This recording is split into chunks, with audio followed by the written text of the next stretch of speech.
आप और हम मृत्युलोक में आ गए, मृत्युलोक में हमारा जन्म हो गया, मृत्युलोक में हम पहुंच गए। पर मृत्युलोक में जन्म लेने के बाद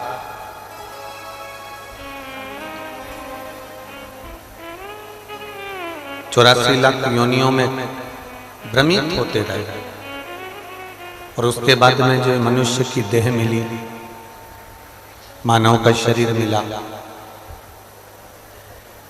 इस मानव के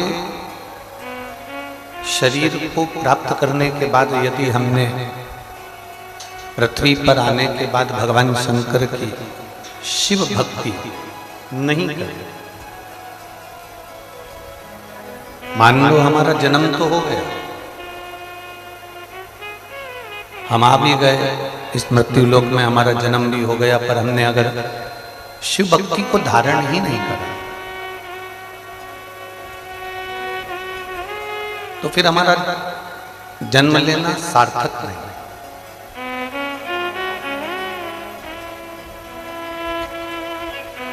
अब जिससे आप सरल भाषा में समझें,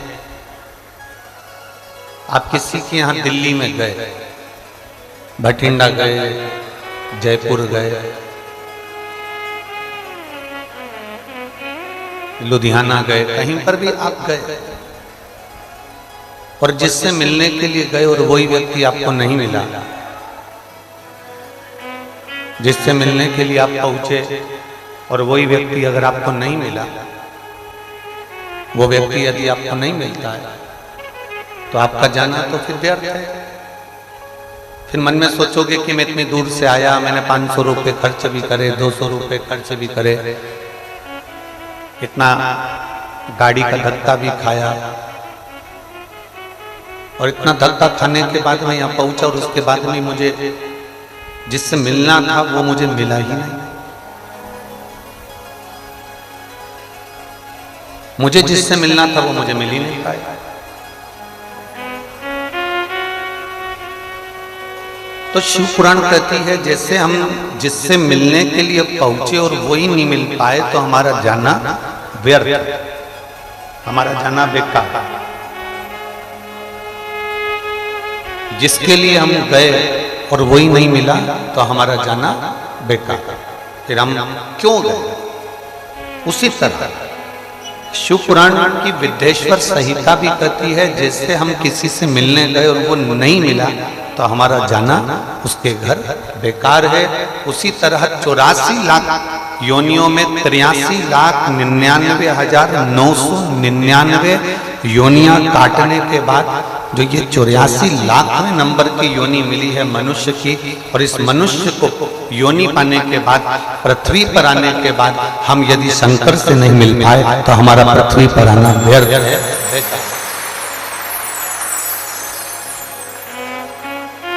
फिर हमारा जन्म लेना बेकार, फिर हमारा पृथ्वी पर आना बेकार, फिर हमारा जन्म लेना बेकार।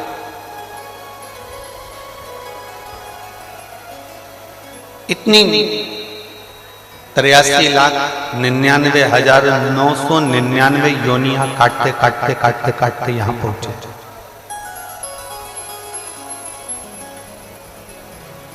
और इतनी योनियां काटने के बाद भी ये 84 लाखवें नंबर की जो योनि मिली और इस योनि को पाने के बाद भी अगर हम शंकर के नहीं हो पाए, हम भगवान के नहीं हो पाए तो हमारा जीवन व्यर्थ।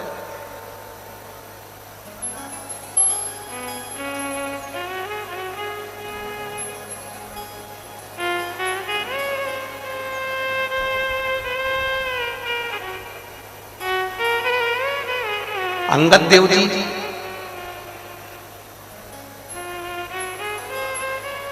जो गुरु नानक देव जी कहते थे वो श्री अंगद देव जी भी कहते।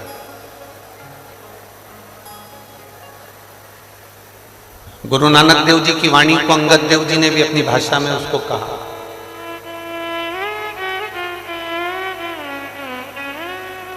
श्री अंगद देव जी ने एक बात बड़ी सुंदर कही है, बहुत सुंदर।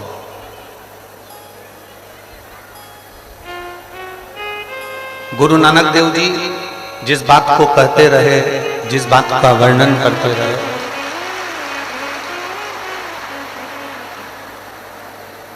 गुरु नानक देव जी जिस बात को कहते रहे, गुरु नानक देव जी जिस बात का वर्णन करते रहे,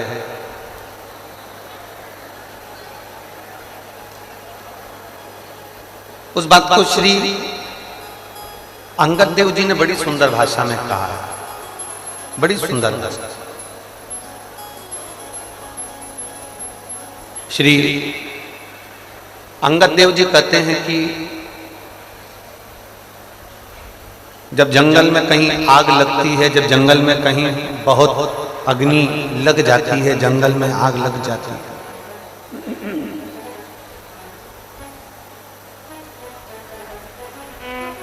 और जंगल में जब आग लगती है तो जो हिरण है वो हिरण जंगल से भागता है।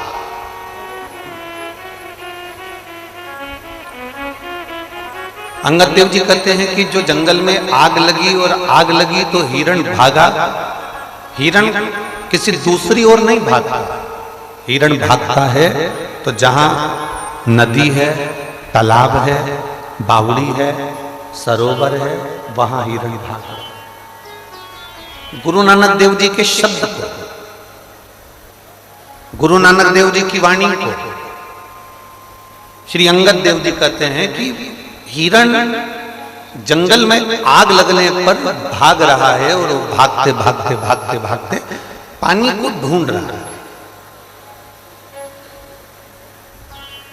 वो पानी के करीब में जा रहा है, पानी को, और फिर वो जब पानी के करीब में पहुंच जाता है, पानी के पास में पहुंच जाता है, तो हिरण को संतुष्टि हो जाती है कि अब मैं जंगल में कितनी भी आग लगी हो, मैं पानी के करीब में आ गया हूं, अब मुझे तकलीफ नहीं होगी क्योंकि मेरे नजदीक में पानी है, मेरे नजदीक में पानी है, अब मुझे तकलीफ नहीं होगी। श्री अंगद देव जी कहते हैं कि हिरण आग लगने पर पानी को ढूंढता है, पानी की ओर जाता है। उसी तरह अंगद देव जी कहते हैं गुरु नानक देव जी की वाणी को कि जब भीतर अहंकार की अग्नि लगी हो, क्रोध की अग्नि लगी हो, वासना की अग्नि लगी हो, तृष्णा की अग्नि लगी हो, तो श्री अंगद देव जी कहते हैं उस समय पर हमको संत की, गुरु की वाणी को ढूंढना चाहिए और गुरु के पास जाना चाहिए। कहीं हमें शिव पुराण की वाणी को ढूंढ लेना है, कहीं गुरु नानक देव जी की वाणी को ढूंढ लेना है, कहीं नामदेव जी महाराज की वाणी को ढूंढ लेना है, कहीं संतों की वाणी को ढूंढ लेना है, कहीं सदगुरु की वाणी को ढूंढ लेना है। जब हम किसी सदगुरु, संत, साधु, सन्यासी, तपस्वी, साधक, उपासक के करीब में चले जाते हैं तो हमको फिर भय नहीं।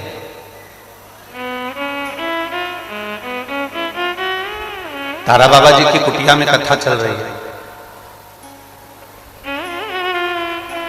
करवाने वाले कौन है? तारा बाबा। आयोजक कौन है? तारा बाबा। करवा कौन रहे हैं? तारा बाबा। किसके घर में बैठे हो? बोलते जाओ जम के, तारा बाबा जी। रोटी किसकी खा रहे हो यहाँ 7 दिन रहकर? तारा बाबा जी। ठीक है, अब जरा विचार करिए, आयोजक भी वही है, करा भी वही रहा है, खिला भी वही रहा, पर प्रस्तुति हमारी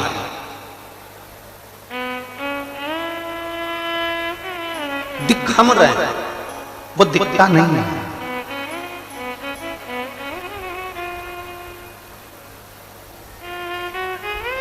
जो संत होता है, जो साधु होता है, जो सद्गुरु होता है,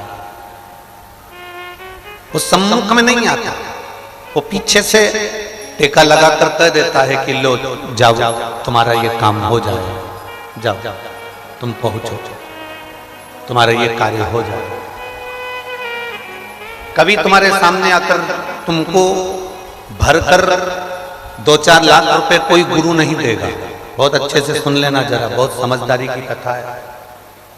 कोई गुरु, कोई संत, कोई साधु, कोई सन्यासी, कोई तपस्वी, कोई साधक, कोई उपासक अपनी तिजोरी में से 2-4 लाख रुपए निकालकर तुमको कभी नहीं देगा, कभी भी नहीं देगा। क्यों? क्योंकि गुरु संत साधु तुमको भिखारी नहीं बनाना चाहता, वो तुम्हें मेहनत करना सिखाएगा और मार्ग बता देगा कि वहां चल।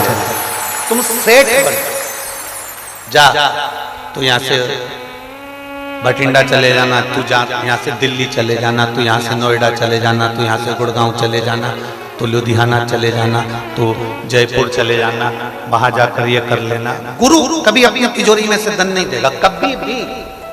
क्योंकि दे देगा तो तुम्हें लालच बढ़ जाएगा, फिर तुम कुछ काम करने के लायक नहीं बचोगे। अगर उसने धन दे दिया ना तो तुम किसी काम के नहीं बचोगे, किसी काम के नहीं।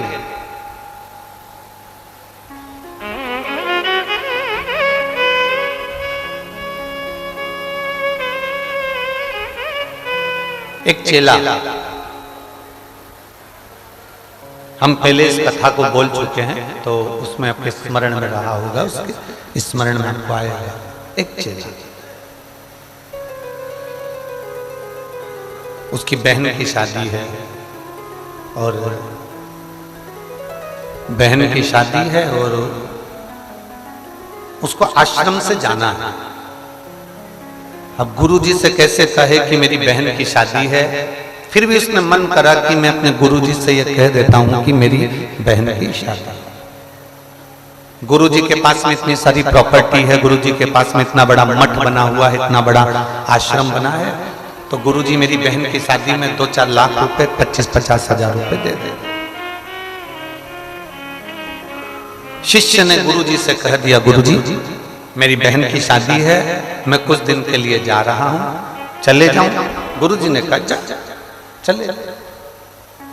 गुरुजी हम बहुत गरीब हैं, हमारी परिस्थिति ठीक नहीं है, हमारी परिस्थिति ठीक नहीं है, चले जाओ। चल जा। गुरुजी लड़के वालों ने डिमांड भी बहुत करी है, पर हमारी इतनी औकात नहीं है। गुरुजी ने कहा ठीक है चले जाओ। अब शिष्य ने कितनी बात घुमा घुमा कर गुरुजी को बताई, पर गुरुजी ने एक बार भी नहीं किया कि अंदर से तिजोरी खोल के 50 हजार रुपए दे दूं, चले जा। नहीं। अब वो जाने लगा तो गुरुजी ने आवाज लगा कर कहा, सुन, सामने एक झोला रखा है, उस झोले में 5 किलो अनार रखे हैं। अब चेले ने सोचा माथा भड़ी को अनार को क्या करना, शादी में अनार का क्या काम है। झोले में अनार रखे हैं, वो लेकर चली जा तेरी बहन की शादी में। अब गुरु ने उसको अनार दे दिया। चेला अपने गुरु को कोसता कोसता जा रहा है, कैसा गुरु है, इतनी प्रॉपर्टी है, इतना दौलत, इतना धन है, इतनी जायदाद है, इतना पैसा है, चांदी के गिलास में गुरुजी दूध पीते हैं, चांदी के कटोरे में रोटी खाते, इतना धन, और गुरुजी ने मुझे दिया क्या, केवल 5 किलो अनार, और उस 5 किलो अनार का मैं करूंगा क्या? चला चला जब शिष्य चला, चेला चला अनार लेकर, चलते चलते बीच रास्ते में थोड़ा रुका। बाहर की आवाज खोल रहा है, अंदर की खोलो। बीच रास्ते में चेला रुका।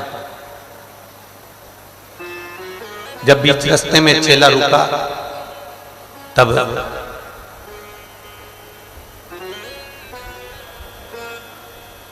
एक राजा बीमार पड़ गया था,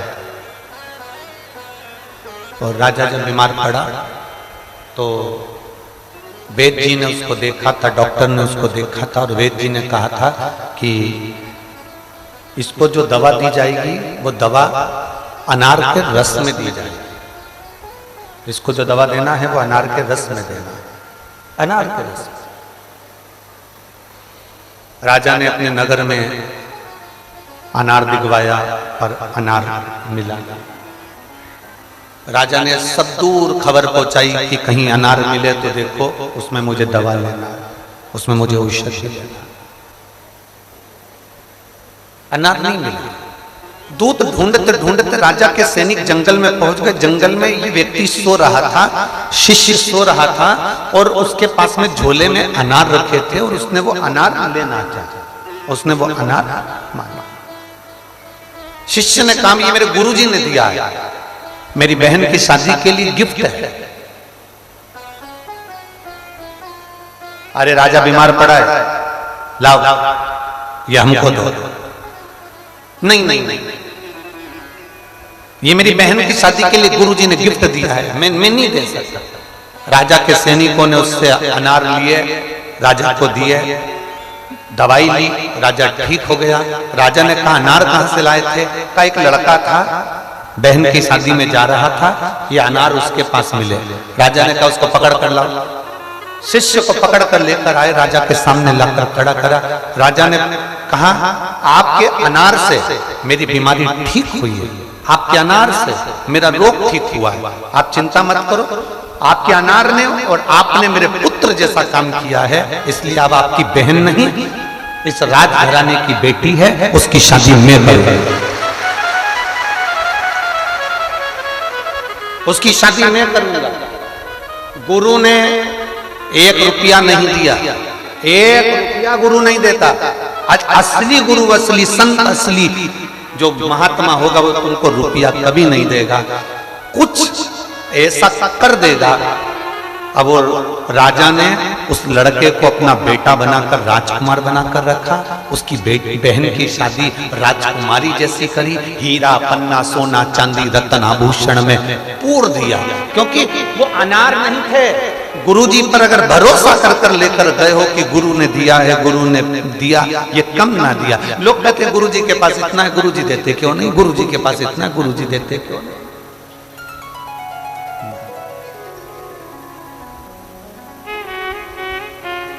गुरु धन नहीं देता कभी भी, संत सतगुरु कभी धन नहीं देगा।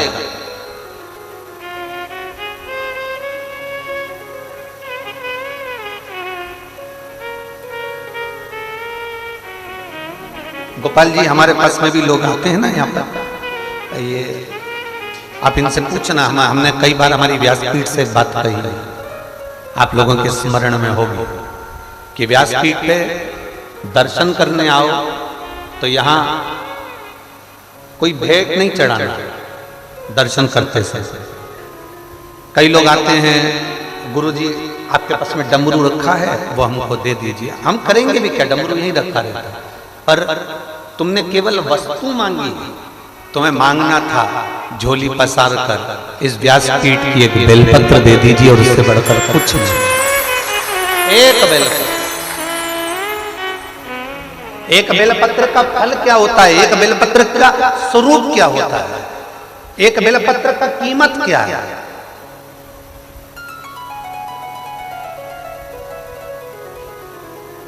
जिसने शिव पुराण नहीं सुनी ना, वो बेलपत्र को नहीं समझ सकता। अभी माननीय विधायक जी ने, श्री गोपाल जी ने कहा, गुरुजी हम व्यासपीठ से एक 51 वृक्ष की बेलपत्र वाटिका का बोले थे, और उन्होंने कितनी वाटिका बनाई? 2। अब समझने वाली बात है, बोली गई थी एक, बन कितनी रही है? 2, क्योंकि ये तारा बाबा की कुटिया में बन रही है। संत के यहाँ कभी थोड़ा नहीं होता, संत क्या बढ़कर ही होगा। गुरु के यहाँ कभी थोड़ा नहीं होता। गुरु नानक देव जी के किसी भी गुरुद्वारे में चले जाओ, आप किसी भी भारत की भूमि के किसी गुरुद्वारे में चले जाओ, भारत की भूमि के किसी गुरुद्वारे में जाना, तुम पहुंचोगे, पहुंचकर कहोगे हमको लंगर चखने को मिलेगा क्या? मां मना कर ही नहीं सकता, वो बोलेगा ही नहीं कि यहाँ लंगर नहीं है, तुम नहीं चख सकते, यहाँ पर हमारे पास व्यवस्था नहीं है, रोटी नहीं है, सब्जी नहीं है, या ये नहीं है, या भाजी नहीं है, वो बोलेगा ही नहीं। तुमने बस कहा और तुमने कहा लंगर चखना है, लंगर दे, तो वो तुरंत करेगा बैठो अभी आए। ना का संबोधन नहीं है, और थोड़ा नहीं होता। गुरु के दरवाजे पर थोड़ा है ही नहीं, गुरु के दरवाजे पर तो हरि लुटा दिया भंडार, काशी वाले ने कर दिया माला माल, काशी वाले ने लुटा दिया भंडार, काशी वाले ने कर दिया माला माल, काशी वाले। यहाँ गुरु के दरवाजे पर कुछ कम नहीं, कुछ भी कम नहीं। गुरु का द्वार होता ही ऐसा, थोड़ा तो होता ही नहीं। बहू में और सास में एक बहुत बड़ा अंतर होता है। आप कहोगे सियोरवाला महाराज सिरसा में पकड़ के बैठा है बहू और सास को। बहू और सास में एक बहुत बड़ा अंतर होता है। बहू भोजन उतना बनाती है गिन के, जेठ जी 5 रोटी खाएंगे, देवर 4 खाएंगे, भतीजा 3 खाएगा, बेटी 2 खाएगी और 2 रोटी एक्स्ट्रा बनाकर रखती है। माँ सास घर की बुजुर्ग माँ कभी गिनकर रोटी नहीं बनाती, वो हमेशा ऐसी बनाती है कि 4 हो जाए तो खाकर चले। संत सतगुरु माता पिता की ये दृष्टि होती है करुणा की कि कोई आए तो भूखा ना जाए। कोई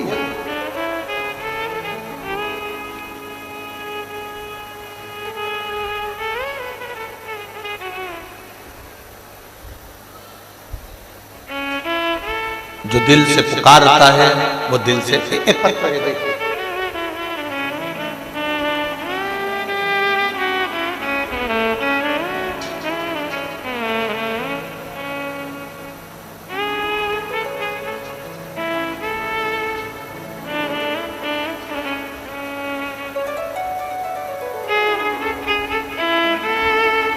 मेरा नाम सरिता है, मेरी उम्र 30 साल है। मैं छापरोली जिला बागपत उत्तर प्रदेश की रहने वाली हूँ। कहीं बैठी हूँ आप यहाँ? श्री शिवाय नमस्ते। मेरा नाम सरिता है, मेरी उम्र 30 साल है। मैं छापरोली जिला बागपत उत्तर प्रदेश की रहने वाली हूँ। गुरुदेव, मैं बाबा का क्या वर्णन करूं? 11 फरवरी 2023। इससे पहले मैंने कभी शंकर जी के मंदिर में नहीं गई और कभी भोलेनाथ जी को एक लोटा जल समर्पित नहीं किया। पिछले साल जनवरी में मेरी तबीयत खराब हो गई और मुझे बहुत तकलीफ होने लगी। जब डॉक्टर को दिखाया ना गुरुदेव, तो मालूम पड़ा कि मुझे 3rd स्टेज का कैंसर हो गया। और कैंसर भी साधारण नहीं था गुरुदेव, आंतों का कैंसर था, पूरे शरीर में वो कैंसर फैल चुका था। मेरी शादी को 12 साल हो गए हैं और मेरे 2 बेटे हैं। अचानक इतनी बड़ी बीमारी जानकर मुझे सदमा सा लगा। मैंने सबसे पहले अपनी बहन को फोन किया। आपकी बहन आई है क्या? नहीं आई है। मैंने सबसे पहले अपनी बहन को फोन करा। उसने मुझसे कहा कि तू चिंता मत कर, अगर 3rd स्टेज का भी कैंसर है ना तो भोलेनाथ जी पे भरोसा जरूर रखना, चिंता मत करना। वो सियोर वाला महाराज कहता है कि घबराना नहीं चाहिए, शिव पर भरोसा करो, दवाई खाओ, सब कुछ करो, पर शंकर पर भरोसा टूटने मत देना। मेरी माता के मेरे पिताजी, जब मैंने कथा श्रवण करी तो मैंने मेरे पिताजी को सीहोर भेज दिया और सीहोर में भेजकर वहां से कंकर और रुद्राक्ष दोनों बुलवा लिया। रुद्राक्ष को पानी में गला देती, शिवजी को जल चढ़ा देती, कुंदकेश्वर महादेव के नाम से उसको पी लेती, शंकर जी पे चढ़ी हुई बेलपत्र को खाती, शंकर जी का स्मरण करती, शिव मंदिर में झाड़ू पोछा लगा देती, पूजन कर देती। तुरंत एक और झटका दिया। मेरे पति और ससुराल वालों ने मेरा इलाज करवाने से मुझे मना कर दिया कि ये 3rd स्टेज का कैंसर है, बचना तो है नहीं, तो इलाज क्या कर रहा है। तब लगभग 1 साल हो गया। 1 साल में मायके में ही रही और मेरे महादेव की सेवा करती रही। मेरा भाई मेरा सहायता करे। हम 6 बहन और 1 भाई हैं। मेरे भाई ने मुझे दिल्ली के सबसे बड़े अस्पताल में, मैक्स अस्पताल में मेरा इलाज करवाना चालू करा। डॉक्टर ने मेरे भाई को कह दिया और मेरे सामने ये कह दिया कि ये बचेगी नहीं, इसका 3rd स्टेज का जो कैंसर है वो पूरे शरीर में फैल चुका है, दवाई करा रहे हो पर उसका कोई फायदा नहीं होगा, 10% भी बचने के चांस नहीं है, इसको ले जाओ।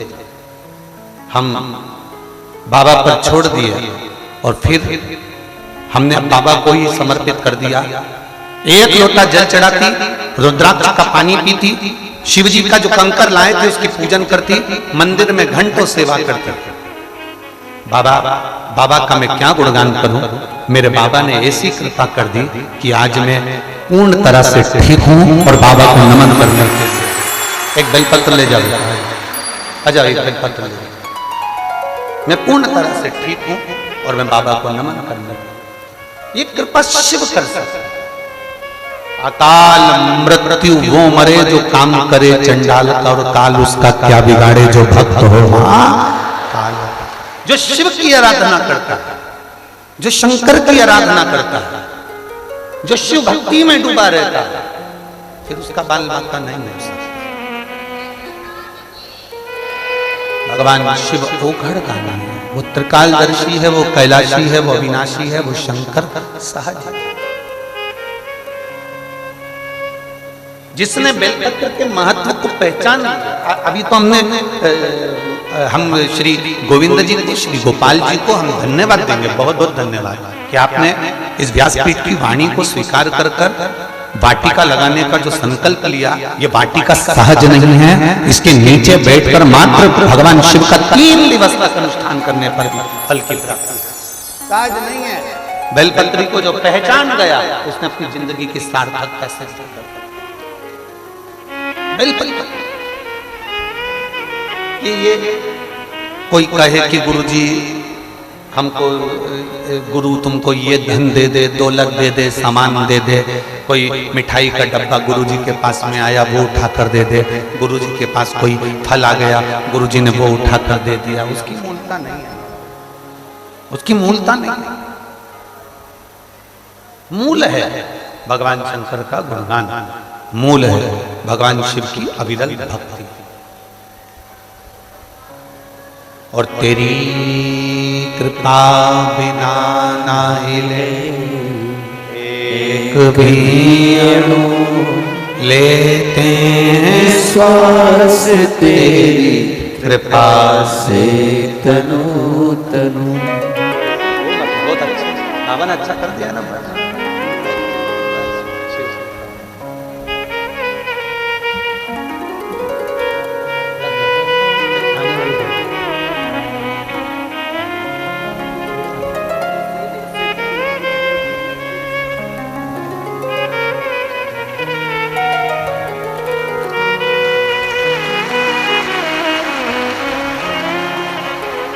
तेरी कृपा बिना ना हिले एक भी अणु, लेते हैं श्वास तेरी कृपा से तनु तनु। हे गंगाधार मुक्ति द्वार ओमकार तू, भोले ओमकार तू, आयो शरण तिहारी शंभु तार तार तू। बखान क्या करूं मैं राहों के ढेर का, चपटी भभूत में खजाना कुबेर का। हे गंगाधार मुक्ति द्वार ओमकार तू, भोले ओमकार तू, आयो शरण तिहारी शंभु तार तार तू। जो पहचान गया गुरु धन नहीं देगा, कोई संपदा नहीं,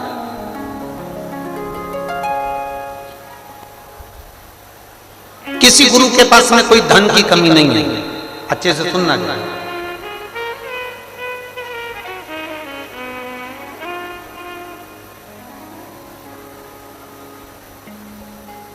किसी गुरु के पास में कोई संपदा की कमी नहीं, कोई वैभव की कमी नहीं, कोई धन की कमी नहीं, कोई सत्ता की कमी नहीं, पर गुरु नहीं देगा, गुरु नहीं देगा, क्योंकि वो आपको भिखारी नहीं बनाना चाहता। धन दे देगा, थोड़े दिन चलेगा, फिर आप मांगने आ जाओगे। गुरुजी बहुत दुखी हूं। गुरुजी फिर दे देंगे, तुम फिर मांगने आ जाओगे। गुरु भिखारी नहीं बनाना चाहता, गुरु भिक्षुक नहीं बनाना चाहता। मेरा शंकर भी ऐसा है, मेरा शिव भी ऐसा।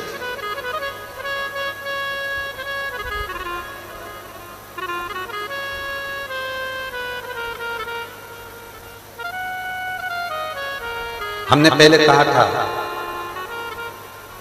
कोई जल्दी बनता है, कोई लेट बनता है, शंकर को जल चढ़ाने वाला एक दिन सेठ जरूर बनता है।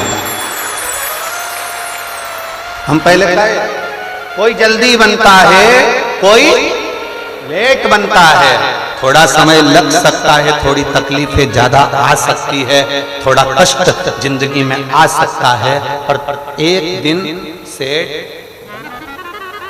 अब किसी ने कहा कि वो तो खुद वीराने में रहता है। तारा बाबा को देखो, अभी अभी तो ये कुटिया बड़ी बन गई, पर तारा बाबा की जो कुटिया है जिसके अंदर वो रहते थे, अंदर जाके तुम कभी दर्शन किए होंगे। टाट बारदान क्या बोलते, इधर बारदान बोलते, बोरा बोलते, टाट बोलते। टाट उनकी पूरी कुटिया में कम से कम 15 जगह पे टाट रखे होंगे। लोहे की पेटी, कोई कीमती वस्तु कुछ भी नहीं है। ओघड़ अड़भंग, जैसे शिव रहते हैं वैसा वो रहते हैं। लोग कहते हैं शिव जी के पास में तो कुछ भी नहीं है, शंकर जी के पास में ना बहुत सारा धन दिखता है, ना कोई वैभव दिखता है, ना कुछ दिखता है, कुछ भी नहीं है शंकर जी के पास। फिर ऐसा क्या है? मंगलवार का व्रत करते हो, तुमने हनुमान जी का व्रत करा, मंगलवार का व्रत करा, तुमने मंगलवार का व्रत करा, कितने भी व्रत कर लो, शुक्रवार का व्रत कर लो, शनिवार का व्रत कर लो, गुरुवार का व्रत कर लो, रविवार का व्रत कर लो, चतुर्थी का व्रत कर लो, तीज का व्रत कर लो, एकादशी का व्रत कर लो, प्रदोष का व्रत कर लो, तुम्हारी मर्जी पड़े जिसके व्रत कर लो। पर एक एक पुराण को उठाकर देखना, किसी पुराण में तुम्हें ये नहीं मिलेगा कि तुमने जिस भगवान का व्रत करा उसने तुमको दिया। नहीं, जिसका भी व्रत करोगे, व्रत तुम किसी का भी करो, पर पृथ्वी पर रहने वाले, फल देने वाले तो केवल एक देवाधिदेव महादेव हैं, फल वही देते। शनिवार का व्रत करोगे तो शनि महाराज को पहले भगवान शंकर को कहना पड़ेगा, मेरा भक्त व्रत कर रहा है मेरा, आप मृत्यु लोक के देवता हो, इनको देना पड़ेगा। बैकुंठ में अगर तुम जाके व्रत करते ना तो भगवान बैकुंठ अधिपति दे देते, पर पृथ्वी पर व्रत कर रहे हो तो पृथ्वी के देवता को पूछ कर देना पड़ेगा। तिरुपति में भगवान वेंकटेश भी अगर आकर बैठे तिरुमाला में, तो पहले भगवान शंकर से पूछा क्या मैं तिरुपति में आकर बैठ जाऊं तिरुमाला में? जब भगवान शंकर ने कह दिया तब वो तिरुमाला में आकर बैठे। नाथद्वारा में श्रीनाथ जी, नाथद्वारा में श्री जी बाबा आकर बैठे, तो उन्होंने एक लिंग जी से पूछा क्या मैं यहां आकर बैठ जाऊं? तब बाबा ने कह दिया कि तुम बैठ, मना ना, बैठो।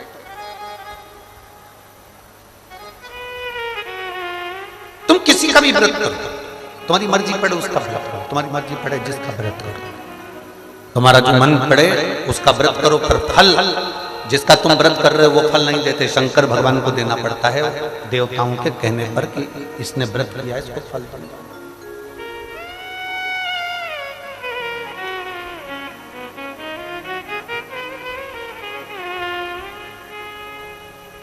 जिसने पहचान लिया, शंकर भगवान को जो जान गया, उसने, एक महिला बैठी है यहाँ पर, सुमन गोदारा, पति का नाम है अनिल गोदारा, हरियाणा के हिसार, हरियाणा के हिसार आजाद नगर से आई है।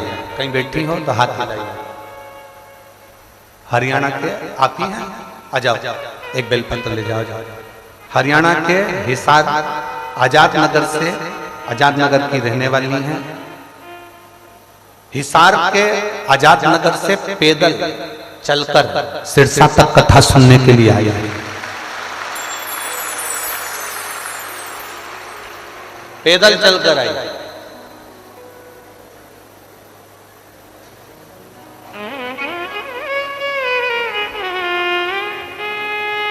1 महीने से अन्न का दाना नहीं खाया इस महिला ने। 1 महीने से अन्न को ग्रहण नहीं किया, 1 महीना हुआ। केवल बाबा के भरोसे चलकर कुछ बाबा से विनती करी थी, उसने स्वीकार कर ली। कथा सुनने के लिए दिल से कहीं नजदीक में हो और मैं जाऊं बिना। गोपाल जी, कई पत्रों में ऐसा लिखा है लोगों ने, ये भक्तों ने, कि कई माताओं ने पत्रों में लिखा है कि कई माताओं ने पशुपति व्रत सिरसा में कथा हो जाए उसके लिए भी करे। कई माताओं ने पशुपति व्रत कि सिरसा में कथा हो।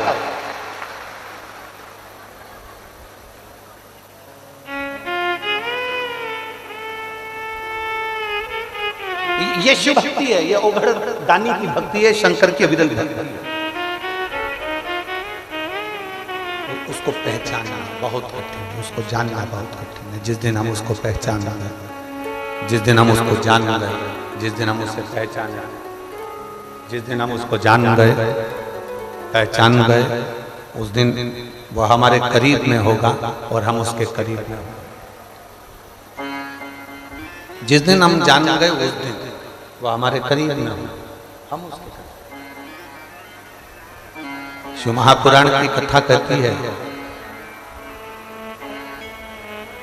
हिरण भागता है पानी की ओर और मनुष्य को भागना चाहिए संत सद्गुरु की वाणी की।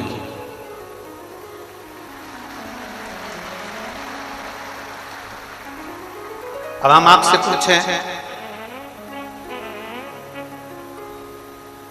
चाकू, खंजर, तलवार, तीर, बंदूक की गोली और वाणी, फिर से समझ लीजिए, चाकू, तलवार, खंजर, गुप्ती, तीर, बंदूक की गोली और वाणी, इनमें सबसे ज्यादा गहरी चोट कौन करता? जम के बोलो जरा। वाणी। चाकू से जो घाव हुआ वो भरा सकता है, गोली से जो घाव हुआ वो भरा सकता है, तलवार से जो घाव हुआ वो भरा सकता है, तीर से जो घाव हुआ वो भरा सकता है, खंजर से जो घाव हुआ वो भरा सकता है, पर वाणी से जो घाव होता है वो मरते दम तक नहीं भरा। वाणी का घाव मरते दम तक नहीं भरा था, आखिरी समय तक भी। सामने वाले व्यक्ति ने तुम्हें बचपन में भी अगर चोट करी है, तुमको धोखा दिया है, तुम्हें तकलीफ दी है, तुम्हें कष्ट दिया है, तो जब तुम्हारे सामने वो आएगा तब तुमको लगेगा कि इसने मुझे ऐसा करा। भले अच्छे से मिल रहे हो, अच्छे से जुल रहे हो, सब बात हो रही है, सब कुछ हो रहा है, परंतु फिर भी उसकी वाणी का तुम्हें स्मरण आता ही रहेगा। वाणी बड़ी विचित्र।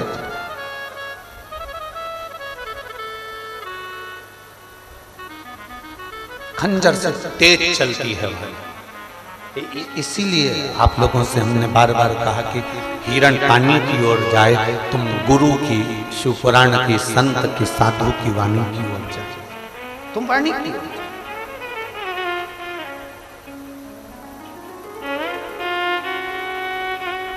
जब भगवान देवादिदेव महादेव का माता पार्वती जी के साथ में विवाह हुआ,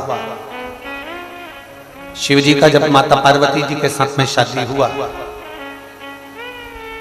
शादी होने के बाद माता पार्वती जी ने शंकर भगवान की वाणी पर ही विश्वास किया, वाणी पर भरोसा किया, वाणी पर विश्वास किया।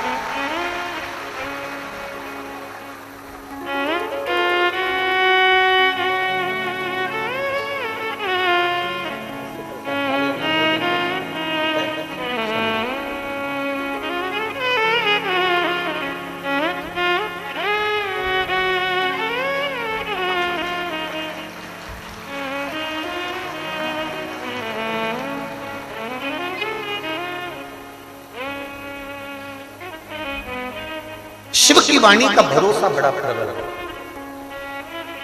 और जिसने शंकर की वाणी का भरोसा रखा है,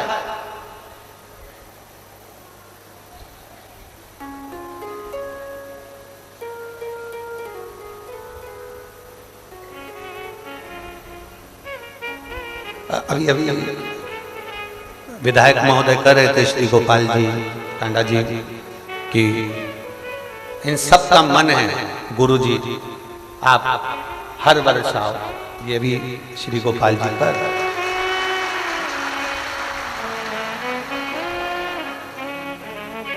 हमारा और तुम्हारा कोई बैर नहीं है, हो कोई हमारी तुम्हारी दुश्मनी नहीं है कि हम नहीं है।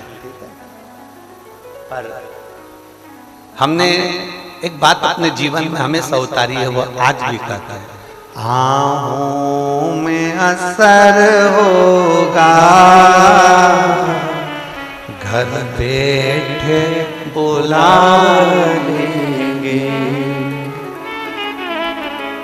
आप भगवान शंकर की भक्ति करो, भजन करो, कीर्तन करो, स्मरण करो, शिव जी को एक लोटा जल चढ़ाते रहो। जितने बाबा की कुटिया में बैठे और जितने आस्था चैनल पर कथा सुन रहे हो, जितने फेसबुक यूट्यूब पर कथा सुन रहे हो, जितने तारा बाबा की कुटिया में कथा सुन रहे हैं, जितने रोड पर, कल कोई ने एक लेटर भेजा था, उस लेटर में लिखकर भेजा था कि जितने तारा बाबा की कुटिया के अंदर हैं उतने गोविंद जी ने बाहर रोड पे बड़े बड़े माइक लगा रखे हैं, दुकानों के अंदर भी लोग बैठे हैं, दुकानों के अंदर भी बैठे हुए हैं। तो जितने रोड पर बैठे हैं, जितने तारा बाबा की कुटिया में बैठे हैं, जितने आस्था चैनल पर कथा सुन रहे हैं, जितने फेसबुक यूट्यूब पर कथा सुन रहे हैं, इतना ध्यान रखना, तुम्हारा विश्वास जब दृढ़ होगा, तुम्हारा विश्वास जब पक्का होगा और मेरा भोलेनाथ तुम सबकी झोली जब भर देगा तो अगले साल हो सकता है फिर बुला लेगा। विश्वास की दृढ़ता होना चाहिए, विश्वास की दृढ़ता हो। मालूम पड़े हम इस बार कथा के कर चले जाएं और तुम्हारी झोली खुशियों से ना भरावे तो तुम अगले साल कथा में आओगे। अरे बोलो तो जम के नहीं। इसलिए मेरे भोले बाबा से इतना निवेदन जरूर करूंगा कि जितने आए इतना भर देना, इतना भर देना, इतना भर देना कि अगले बार फिर आके यहाँ बैठे। एक बैठी है जो भटिंडा में आई थी सुनने के लिए, एक भटिंडा वाली कोई बैठी है,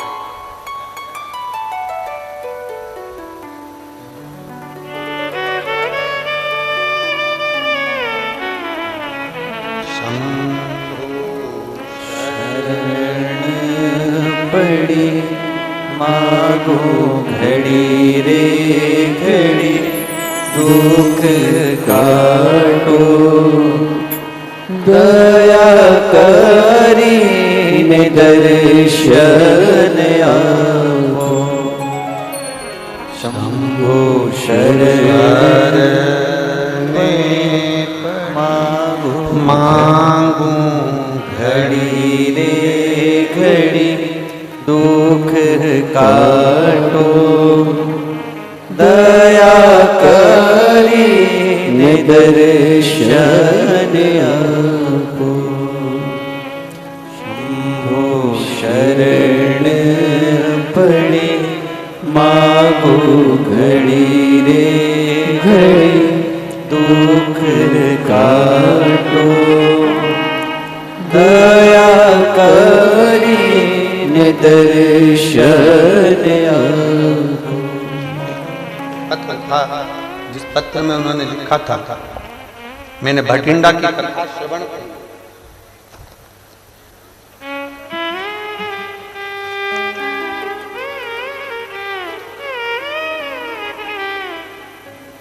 और भटिंडा की कथा सुनी,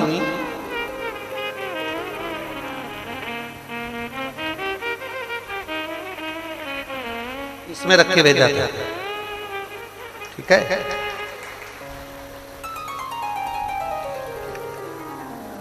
मेरा नाम नीरू गोयल है, मेरे पति का नाम प्रशांत गोयल है। मैं मंडी गोविंदगढ़ पंजाब की रहने वाली हूँ। कहीं बैठी हो तो हाथ हिलाइए। हाँ ठीक है, दिख गए। श्री शिवाय नमस्ते। मैं मंडी गोविंदगढ़ पंजाब की रहने वाली हूँ। मेरा मोबाइल नंबर यह है। बाबा के चरणों को नमन करती हूँ। श्री गोपाल जी को, गोविंद जी को साधुवाद देती हूँ, धन्यवाद देती हूँ, जिन्होंने हमारे भाग्य को चमकाने के लिए शिव पुराण की कथा को करवाया। साधुता एक लोटा जल का मैं वर्णन करना चाहती हूँ। मेरा भोले बाबा कोई साधारण नहीं है गुरुदेव। मेरे ओघरदानी ने ऐसी कृपा कर दी। मेरी बेटी का नाम तन्वी गोयल है। उसने नीट का एमबीबीएस की तैयारी के लिए कोचिंग लेनी थी, परंतु हमारे पास में इतना पैसा नहीं था। पारिवारिक स्थिति ऐसी नहीं है गुरुदेव कि कहीं से धन की व्यवस्था हो सके। तब आपके मुख से हमने कथा में सुना था, शिव महापुराण की कथा में पंडाल में शंकर के आए हुए भक्त को मौका मिल जाए तो एक जरा सा मुख झूठा जरूर करा देना। बन सके तो अपनी बोतल का पानी पिला दो, चाहे अपने घर से कुछ लाए हो वो खिला दो, पर उसको खिलाना चाहिए। मुख झूठा जरूर करा। हमारे पास में इतना नहीं था। हम भटिंडा की कथा में पहुंचे और हम केवल थोड़े से बिस्कुट के पैकेट लेकर हम वहां पहुंचे और हमने वो बिस्कुट का पैकेट वहां पर खिलाया। हमको नहीं मालूम था कि मेरा बाबा इतनी जल्दी कृपा कर देता है और इतनी दया कर देता है। गुरुदेव, जिस समय पर हमारी कोई औकात ही नहीं थी, मेरे भोलेनाथ ने ऐसी कृपा कर दी कि बिना 1 रुपए के दिए मेरी बेटी का नीट एमबीबीएस का कोचिंग और पूरा चीजें उसकी क्लियर हो गई। बाबा, आप तो कह जाते हो कि पंडाल में बैठकर कथा सुनने वाला खाली नहीं जाता, पर हमको लगता है आपकी वाणी को शंकर स्वीकार करता है। इसलिए हमारे पास में इतना भी नहीं था कि हम बच्चों को अच्छे से एजुकेशन कराते। भटिंडा की कथा और सिरसा की कथा में कोई अंतर नहीं है गुरुदेव, केवल 1-1.5 महीने का अंतर है। पर 1 महीने के अंदर मुंह झूठा कराने का क्या फल होता है? कोई मुझसे पूछे, आज बाबा की कृपा से 20-20, 25-25 लाख भी बाबा मुझे प्रदान कर रहा है और मुझे कोई कमी नहीं। मैं बाबा को धन्यवाद देने के लिए, ये शिव तत्व ओघड़ी है। ऐसा हाथ हिला दो देने के बाद, श्री शिवाय नमस्ते। गुरुदेव दुनिया के आगे हाथ फैलाते थे, कोई साथ नहीं देता था, पर जब से शिव पुराण की कथा सुनी है तब से मेरे बाबा ने मेरा हाथ नहीं छोड़ा, वो देने में पीछे नहीं हटता। ये शिव तत्व, बैठिए बहन, शिव तत्व इसी को कहते हैं। शंभु, त्रिकालदर्शी, कैलाशी, अविनाशी, शंकर उदार। उसकी कृपा को पहचानना करके, उसकी दया को जानना करके।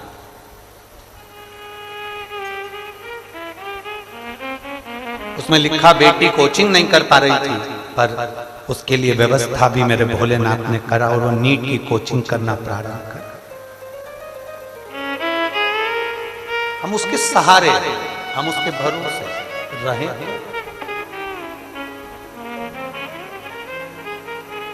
और खाली ना जाता कोई दर से तुम्हारे, खाली न जाता कोई दर से तुम्हारे, मैं भी खड़ी हूँ नंदी बाहे फसारे, अपने हृदय से लगा लगा लो, गिरा जा रहा हूँ, उठा लो, उठा भोले अपने दर से अब तो ना टालो, गिरी जा रही हूँ, उठा लो, उठा लो। उसकी कृपा, उसकी उदारता, उसकी दया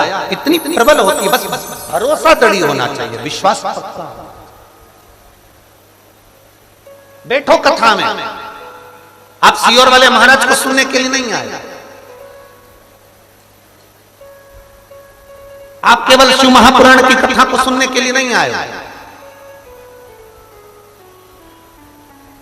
आप 7 दिन भगवान शंकर से, तारा बाबा जी से, तारकेश्वर महादेव से मिलने के लिए आए हो और अपना दुखड़ा बाबा को सुनाने के लिए आए। केवल सियोर वाले महाराज से कोई मतलब नहीं होना चाहिए तुमको, स्पष्ट बात है जो है। आप ये ना सोचिए कभी भी कि सियोर वाले महाराज से मिलना है हमको, सियोर वाले महाराज से हमें मिलना पड़े और उनसे हम कुछ बोलें, वो हमारा दुख कम कर दे, सियोर वाला महाराज तुम्हारे दुख काट दे। सियोर वाले महाराज का दुख तो खुद महादेव काटता है, तो वो काय का किसी का दुख काटेगा ना। भरोसा शिव जी पर रखिए, विश्वास शंकर पर रखिए।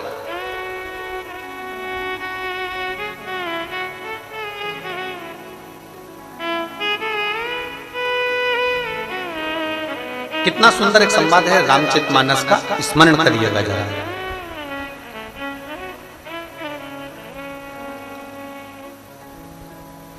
रावण को मालूम पड़ा कि भगवान भक्तों को तारते हैं। किसको तारते हैं? जम जम के बोलो जरा, भक्तों। रावण को मालूम पड़ा कि भगवान भक्तों को तारते हैं। रावण छोटा था उस समय, उसकी शादी नहीं हुई।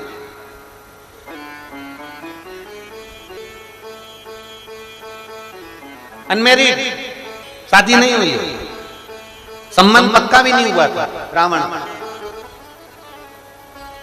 और उसने बहुत उपद्रव मचा रखा था पूरी पृथ्वी पर, पूरी सृष्टि में उपद्रव मचा। रावण की शादी वादी नहीं हुई थी उस समय, और रावण को मालूम पड़ा कि भगवान भक्तों को तारते हैं। तो रावण को लगा मैंने तो इतना पाप किया है, ऋषियों की कुटिया तोड़ दी, यज्ञ बंद कर दिए, गौ माता को ताड़ दिया, कई कष्ट दिए दुनिया के लोगों को, मेरे जैसे पापी का उद्धार कौन करेगा? 33 कोटि देवताओं में कोई ऐसा देवता है क्या जो भक्त को भी ताड़ दे और पापी को भी ताड़ दे? रावण ने अपनी बुद्धि में यह बात बिठाई कि भक्त भी तर जाए और पापी भी तर जाए। ऐसा कोई देवता है? ऐसा कोई देवता है? उस समय रावण की शादी नहीं हुई थी, रावण कुंवारा था।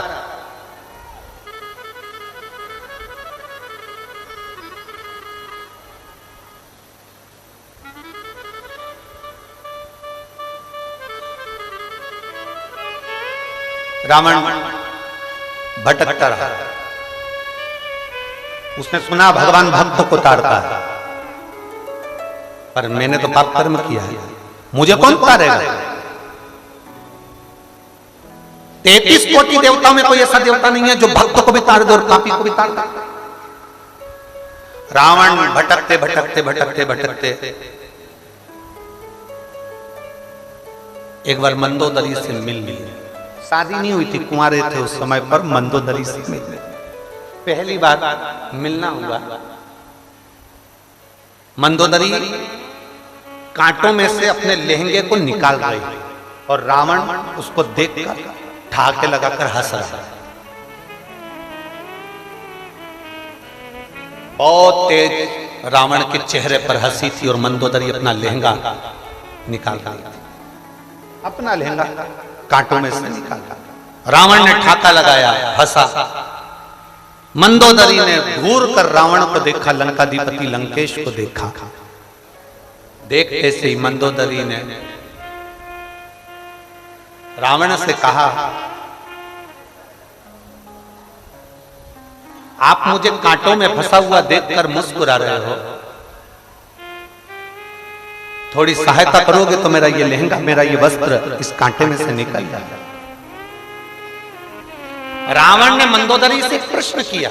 शायद दुनिया में शादी करने से पहले लोग 50 प्रश्न करते हैं लड़की से, तुम पढ़ाई क्या करी हो, तुम्हें रसोई घर का सारा काम आता है, तुमने कोचिंग कहाँ करी है, कौन सी कंपनी में जॉब है, तुम्हारी हॉबी क्या है, तुम कितने बहन भाई हो, तुम सिलाई कढ़ाई बुनाई सब जानती हो, तुम कहाँ घूमना पसंद करती हो, तुम्हारे फ्रेंड कितने हैं, तुम मोबाइल पर क्या देखती हो, क्या चलाती हो, क्या करते हो। लड़का लड़की से 50 प्रश्न करता है, लड़की लड़के से 50 प्रश्न करती है। पर शायद पहली बार ऐसा विवाह हुआ होगा जिसमें मंदोदरी और रावण का संवाद हुआ। शायद आपने ये कथा आज तक सुनी कि नहीं सुनी, हमको नहीं मालूम। पर शंकर का भक्त रावण, शिव का भक्त लंकेश मंदोदरी से जब पहली बार मिला और पहली बार मिलने पर रावण ने मंदोदरी कर रही है, मेरा लहंगा निकालने की जगह तुम हंस रहे हो, ठाका लगा रहे हो, मुस्कुरा रहे हो।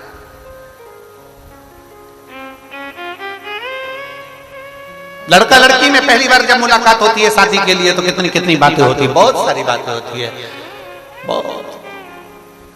लड़की भी कह देती है एक बार बस अपनी शादी हो जाए, मैं पूरे घर को स्वर्ग बना दूं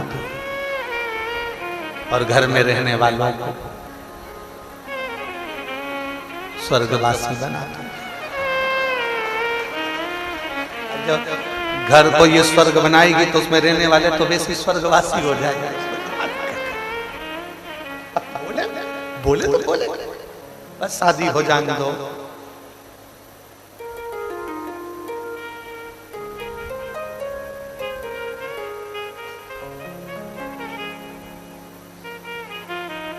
बड़ी विचित्र विचित्र बातें लोग शादी के पहले इतनी बड़ी बड़ी बातें करते, इतनी बड़ी बड़ी बातें, इतनी बड़ी बातें, मैं तुझे राजकुमारी बना के रखूंगा। अब यहाँ इतनी बैठी है बेचारी, कितनी बड़ी बड़ी बात करी थी, मैं तुझे रानी बना के रखूंगा। क्या मालूम था नौकरानी बना के रखूंगा। जरा सा पानी गिरता और चिल्ला के दौड़ते, पोछा तो लिया, झाड़ू तो लगा ले, पोछा तो लगा ले, फिर ये कह देती है मैं तुम्हारे बाप की नौकरानी। कितनी बड़ी बड़ी बात लोग करते हैं, इतनी बड़ी बात बोलना भी नहीं चाहिए। जैसे हो वैसे बोलो, देखो हम तो ऐसे हैं और वैसे ही रहेंगे, उसमें क्या है।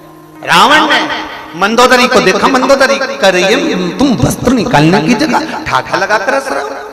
रावण कहता है मेरा एक प्रश्न है, अगर तुमने उस प्रश्न का उत्तर दे दिया तो मैं तुम्हारा वस्त्र भी निकाल दूंगा और जिंदगी भर तुम्हें अपनी रानी बनाकर रखूंगा और तुम जैसा कहोगी वैसा करूंगा, तुम जैसा कहोगी वैसा करूंगा। बस एक प्रश्न है, उस प्रश्न का उत्तर दे दीजिए। मंदोदरी का लहंगा कांटे में उलझा हुआ है, रावण मंदोदरी से कह रहे हैं, तो मंदोदरी ने पूछा तुम्हारा प्रश्न क्या है, उत्तर दो, बताओ क्या प्रश्न है। रावण ने कहा मेरा प्रश्न केवल इतना सा है कि मैंने संतों के मुंह से सुना है, ऋषियों के मुंह से सुना है कि भगवान भक्तों को तारता है। कोई ऐसा देवता है जो पतितों को भी तार दे, कोई ऐसा देवता है जो पापी को भी पार उतार दे और भक्तों को भी पार उतार दे।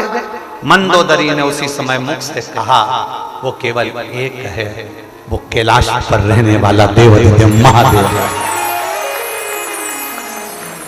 इससे पहले रावण कभी शंकर को नहीं भजता था, इससे पहले रावण कभी शिव का स्मरण नहीं करता था, इससे पहले रावण कभी शंकर का स्मरण नहीं करते थे।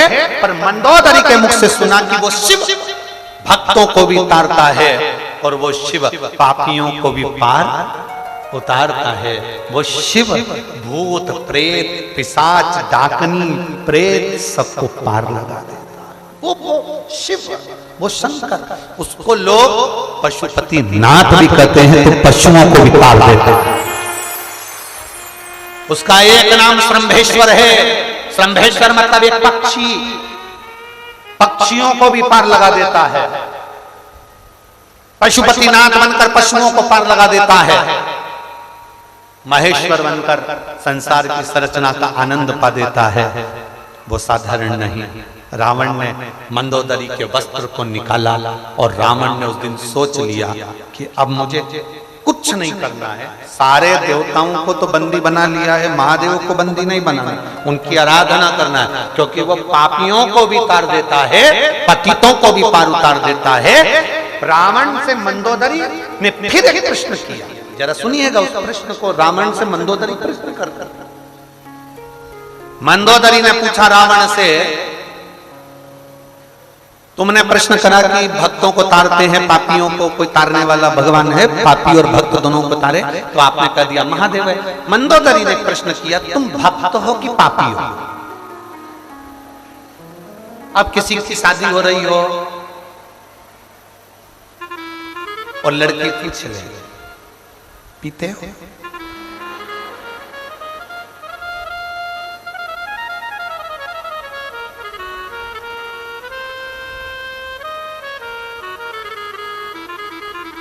लड़का मुस्कुरा के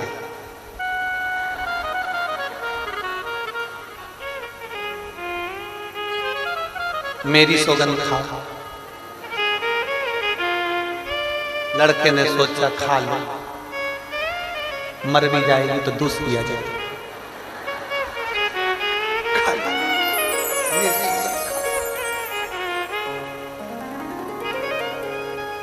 अब मंदोदरी कर रही है कि तुम भक्त हो कि पापी हो? तुम भक्त हो कि पापी हो? रावण कहता है संसार सागर में जितने जन्म लेते हैं वो कौन से पुण्यात्मा होते हैं। मृत्यु लोक में जो जन्म लेता है उसको पृथ्वी पर आकर झूठ बोलना ही पड़ता है, छल करना ही पड़ता है, परिवार को पालने के लिए चलाने के लिए कपट करना ही पड़ता है। इसलिए कोई भक्त नहीं है सब के हृदय में थोड़ा न थोड़ा कोई क्रोध, काम, लोभ, आसक्ति, वासना, तृष्णा, सबके अंदर झूठ, प्रपंच, संसार में जन्म लेने के पास ये रहता ही है। तो संसार में जितने जन्म लेते हैं उसका पाप कर्म तो उसके साथ रहता है। मैं मेरे लिए प्रश्न नहीं कर रहा हूं कि पापी को कौन तार सकता है, मैं तो पूरे पृथ्वी की बात कर रहा हूं कि संसार में रहने वाले मनुष्य से एक न एक बार मृत्यु लोक में जन्म लेने के बाद पाप होता ही है, उसको तारेगा कौन? तो मंदोदरी ने कह दिया केवल एक हर समस्या का हल एक बस एक लोटा जल।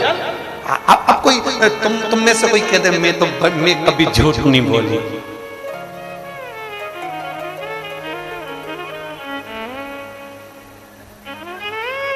कभी कभी टेढ़ी चोटी वाली की भी चोटी सीधी हो जाती है।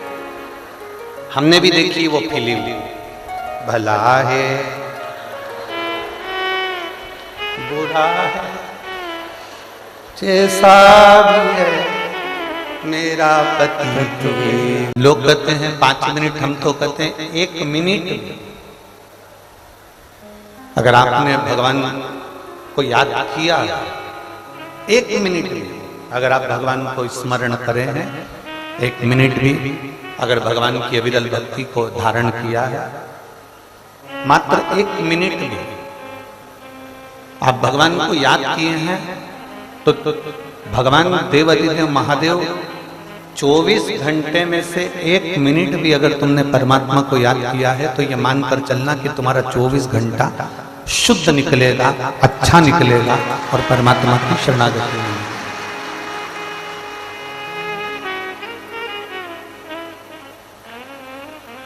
दिक्कत वहां कहां होती है कि हम कहते हैं कि हम 24 घंटे भजन करते हैं, हम कहते हैं 8 घंटे भजन करते हैं, हम कहते हैं 10 घंटे भजन करते हैं, हम कहते हैं कि हमने 5 घंटा भजन करा, हमने 3 घंटा भजन करा, हमने 8 घंटा भजन करा। दिक्कत सबसे बड़ी खड़ी होती है कि आप कह रहे हो कि मैं 8 घंटे भजन करती हूँ, 3 घंटे करती हूँ, 4 घंटे करती हूँ, पर सही मायने में देखा जाए तो वो भजन नहीं है। घंटों तक माला पकड़कर अगर बैठ भी गए और तुम्हारी चित्त वृत्ति में परमात्मा नहीं है तो वो माला पकड़ना किस काम?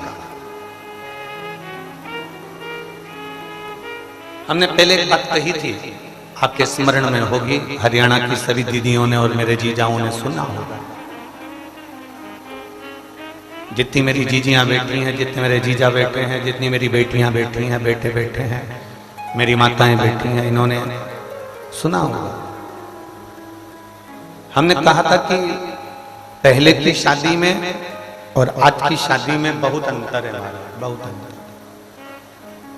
पहले जो शादी होती थी उसमें लड़की चाय की ट्रे लेकर आती थी, नीचे रखती थी, केवल लड़का लड़की को एक झलक देखता था, लड़की लड़के को एक झलक देखती थी और चाय की ट्रे रखी, ना बात करी ना चित्त करी, दोनों की निगाह मिली, उसने उसको देखा, उसने उसको देखा, चाय रखकर लड़की अंदर चली गई। बोलो सही है?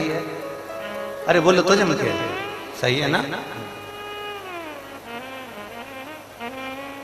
केवल लड़की चाय की ट्रे लेकर निकली और उसने वो चाय की ट्रे वहां पर रख दी। उसको सुनवाओ आप।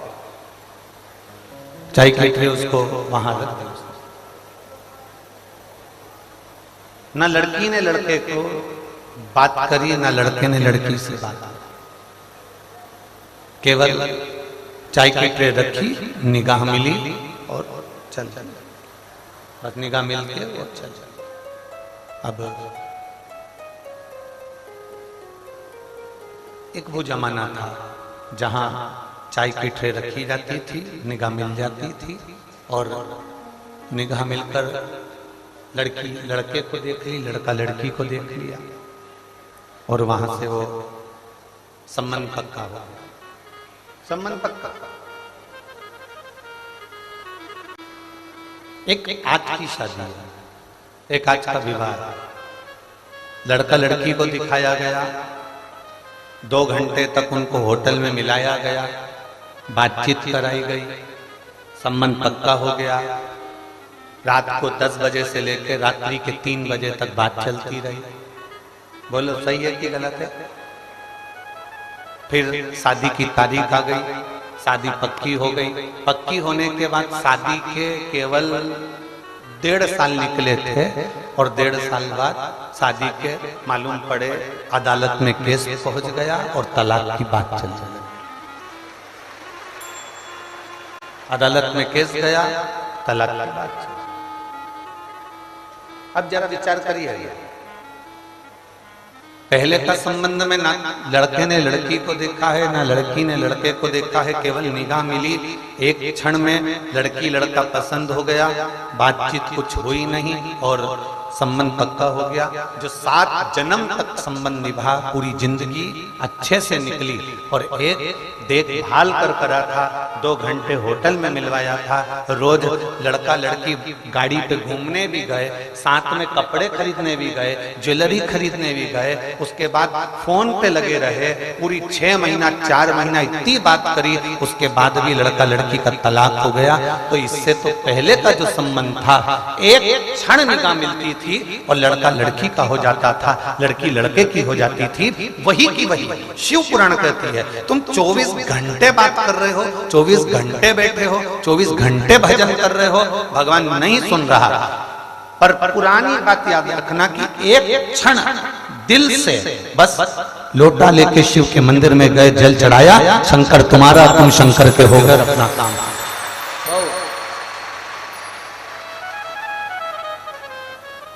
वो एक क्षण का देखना, एक क्षण का सुनना, एक क्षण का स्मरण आपको सुख प्रदान कर दे, केवल एक क्षण। वो एक लाइन आप लोग स्मरण करते हैं ना, जी भर के ना कोई बात भी बड़ी याद झूठी मुलाकात, ना हम जीवन कर देख पाए, ना हमारे स्मरण में आया, ना हमने देखा, ना हमने उनको देखा और संबंध पक्का हो गया, वो निभ गया, बहुत।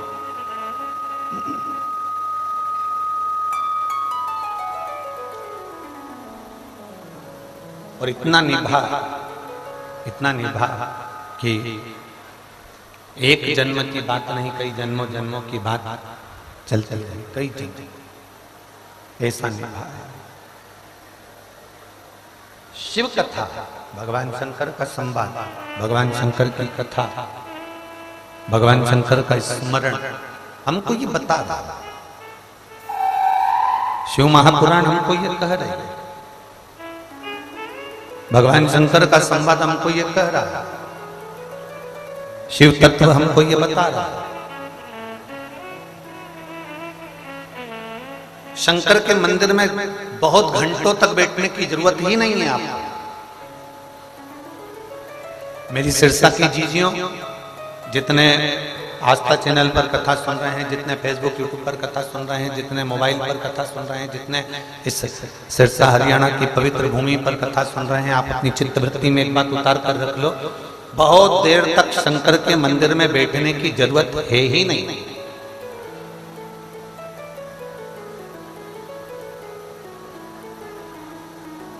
बहुत देर तक माला पकड़कर बैठने की जरूरत शंकर के मंदिर में आपको नहीं है। आप तो केवल भगवान शंकर के मंदिर में जाइए, एक लोटा जल चढ़ाइए, श्री शिवाय नमस्तुभ्यम, जम के बोलो जरा, श्री शिवाय नमस्तुभ्यम। एक लोटा जल चढ़ाया, श्री शिवाय नमस्तुभ्यं तुमने दिल से बाबा से प्रार्थना कर ली, बाबा से कह दिया, नंदीश्वर के कानों में अपने वचन को कह दिया और वहां से आप चल दिए, वहां से आप निकल गए, वहां से आप चल दिए।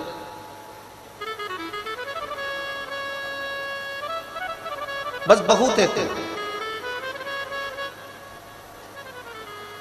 लोग कहते हैं हमारे पास में ज्यादा समय नहीं रहता गुरु जी। हमने एक बार किसी से पूछा कि आज तुम मंदिर नहीं गए लोटा भर के जल चढ़ाने के लिए? किसी ने कहा गुरु जी बहुत ठंड पड़ रही है। अब इतनी तेज ठंड पड़ रही है तो मंदिर कैसे जाए? हमने कहा ठीक है, बहुत तेज ठंड पड़ रही है तो फिर तो रोटी बनाओगे नहीं। बोलो बोलो जम के बोलो जरा, रोटी बनाओगे ठंड में?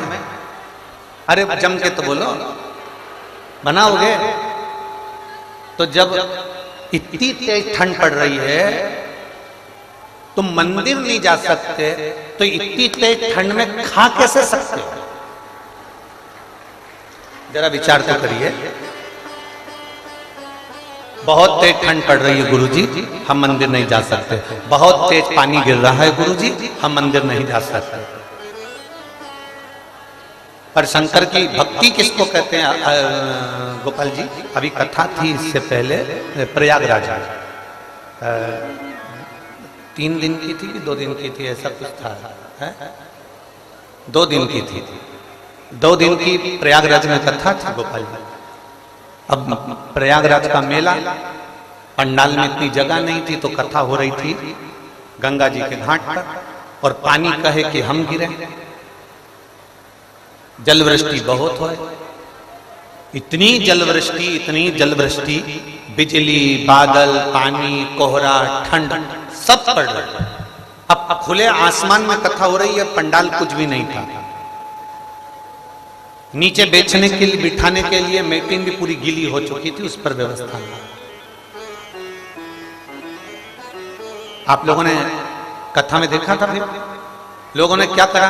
अपने अपने छाते, अपनी अपनी पन्नी लगाकर, बिछाकर, बैठकर पानी बरसता रहा और लोग कथा सुनते रहे।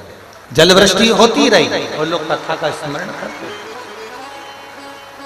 पानी गिरता रहा और लोग कथा का रसतत्व ग्रहण करते।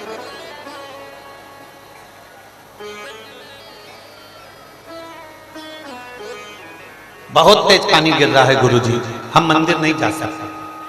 बहुत तेज ठंड पड़ रही है गुरुजी, हम मंदिर नहीं जा सकते। बहुत तेज गर्मी पड़ रही है गुरुजी, हम मंदिर नहीं जा सकते। बहुत तेज ठंड पड़ रही है, हम ऑफिस जाते हैं, बोलो जम के बोलो। बहुत तेज बारिश होती है, हम दुकान पर जाते हैं। बहुत तेज गर्मी पड़ती है तो भी हम ऑफिस जा रहे हैं, दुकान पर जा रहे हैं, अपना पूरा काम कर रहे हैं। तो फिर बहुत तेज ठंड, बारिश और गर्मी में हम शंकर के पास क्यों नहीं जा सकते? उसके करीब में भी हमें जाना। हम भगवान के नजदीक में क्यों नहीं जा सकते? हम भगवान के पास क्यों नहीं जा सकते? हम भगवान देवादिदेव महादेव के करीब में क्यों नहीं जा सकते? हमने बहाना बनाया, बहाना हम बना रहे हैं, बहाना हम स्वयं बना रहे हैं। और बहाना हम ऐसा बहाना बना रहे हैं, हम ऐसा बहाना बना रहे हैं कि पानी गिर गया, गर्मी पड़ गई, ठंड पड़ गई, बारिश पड़ गई, हमने बहाना बनाया। अब जरा विचार करना कि आपने बहाना बनाया कि ठंड पड़ गई, बारिश गिर गई, गर्मी पड़ गई, तुम्हारी दुख की घड़ी हो, तुम्हारी तकलीफ की घड़ी हो, तुम्हारे दुख का समय हो। अब दुख का जो समय होता है वो ये थोड़ी ना देखता कि ठंड पड़ रही है कि गर्मी पड़ रही है कि बारिश पड़ रही है। जब तुम्हारा या अपना दुख का समय आता है, मेरा महादेव भी ये नहीं देखता कि गर्मी है कि ठंड है कि बारिश है, वो भी दौड़ कर आ जाता, वो भी दौड़ कर। परमात्मा यदि तुम्हारे पास में दौड़ कर आ रहा है तो आपको भी परमात्मा तक दौड़ कर जाना।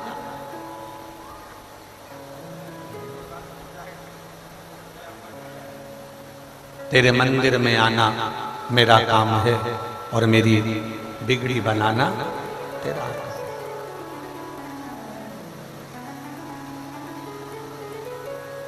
तेरी चौखट पर मैं आ ही गया, मुझे दर्श दिखाना तेरा काम है।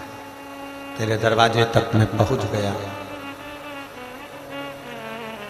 अब किसी ने एक प्रश्न किया, गुरुजी शंकर भगवान हमको दिखते क्यों नहीं?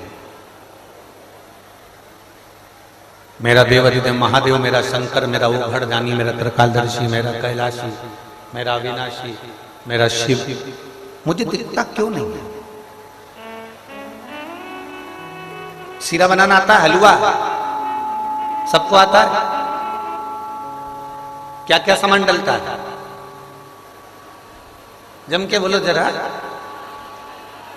सूजी मतलब आटा, रवा, सूजी, घी, शक्कर, इलायची, ड्राई फ्रूट्स, सब हो गया ना? ठीक है।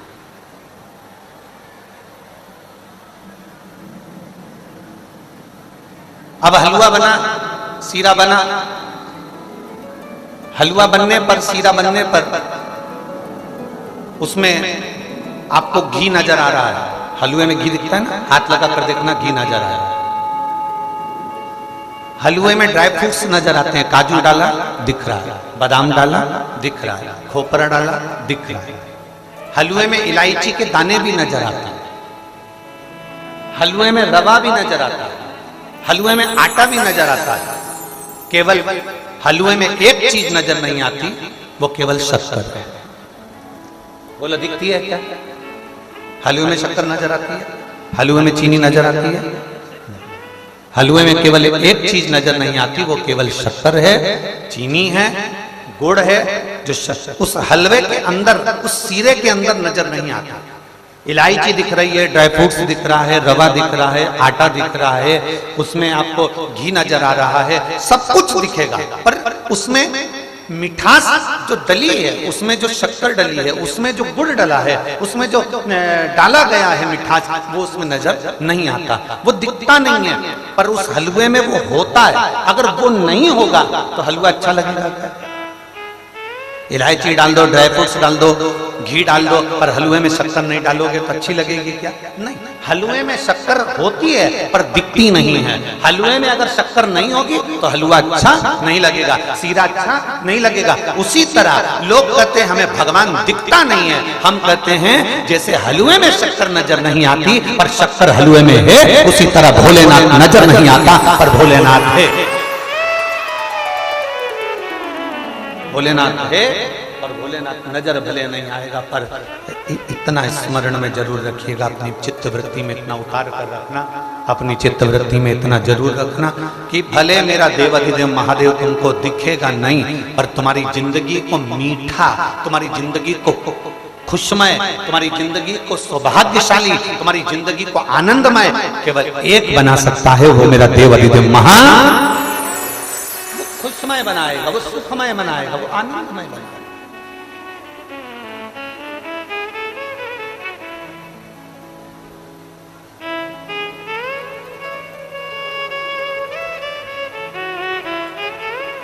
तेरे दरबार की बाबा निराली शान देखी है, तेरे दरबार की बाबा निराली शान देखी है। तुझे देते नहीं देखा पर झोली भरी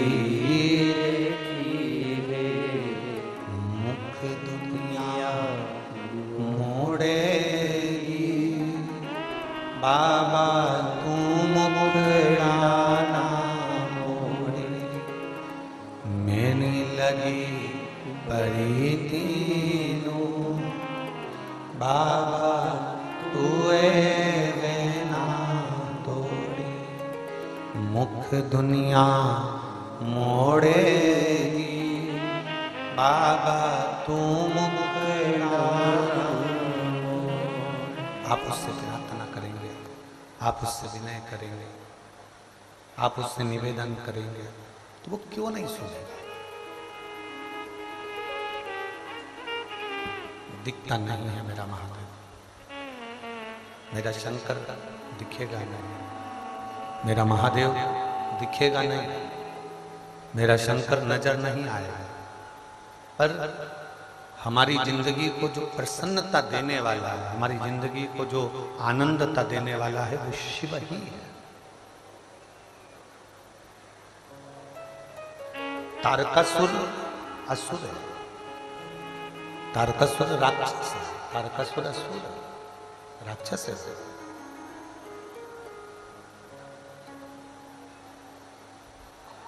आप जरा विचार करिएगा, एक असुर एक राक्षस, तारकासुर असुर है, राक्षस है, असुर प्रवृत्ति का है, राक्षस प्रवृत्ति है उसकी, असुर है। और उसकी विचार, उसकी दृष्टि, उसकी सोच कितनी सुंदर हुई। उस तारकासुर ने अपनी मृत्यु को ब्रह्मा जी से मांगा, तो मृत्यु को मांगने के समय पर ब्रह्मा जी ने कहा मांगो तुम्हें क्या चाहिए, तो उसने कहा मैं मरूं ना, ऐसा मुझे वरदान दे दीजिए, मेरे प्राण ना छूटे, ऐसा मुझे वर दीजिए, कभी मेरी मौत ना आए, मुझे ऐसा वर प्रदान कर दो। जो विचार कर कर बैठे हैं कि हम कभी मरेंगे नहीं, वो ये विचार छोड़ दो। 1 करोड़ रुपए साल का, महीने का टर्नओवर है तुम्हारा, 1 लाख रुपए है, 2 लाख रुपए है, 10 लाख रुपए है, जितना भी तुम्हारा टर्नओवर है तुम उस टर्नओवर को करते रहो, मना नहीं है।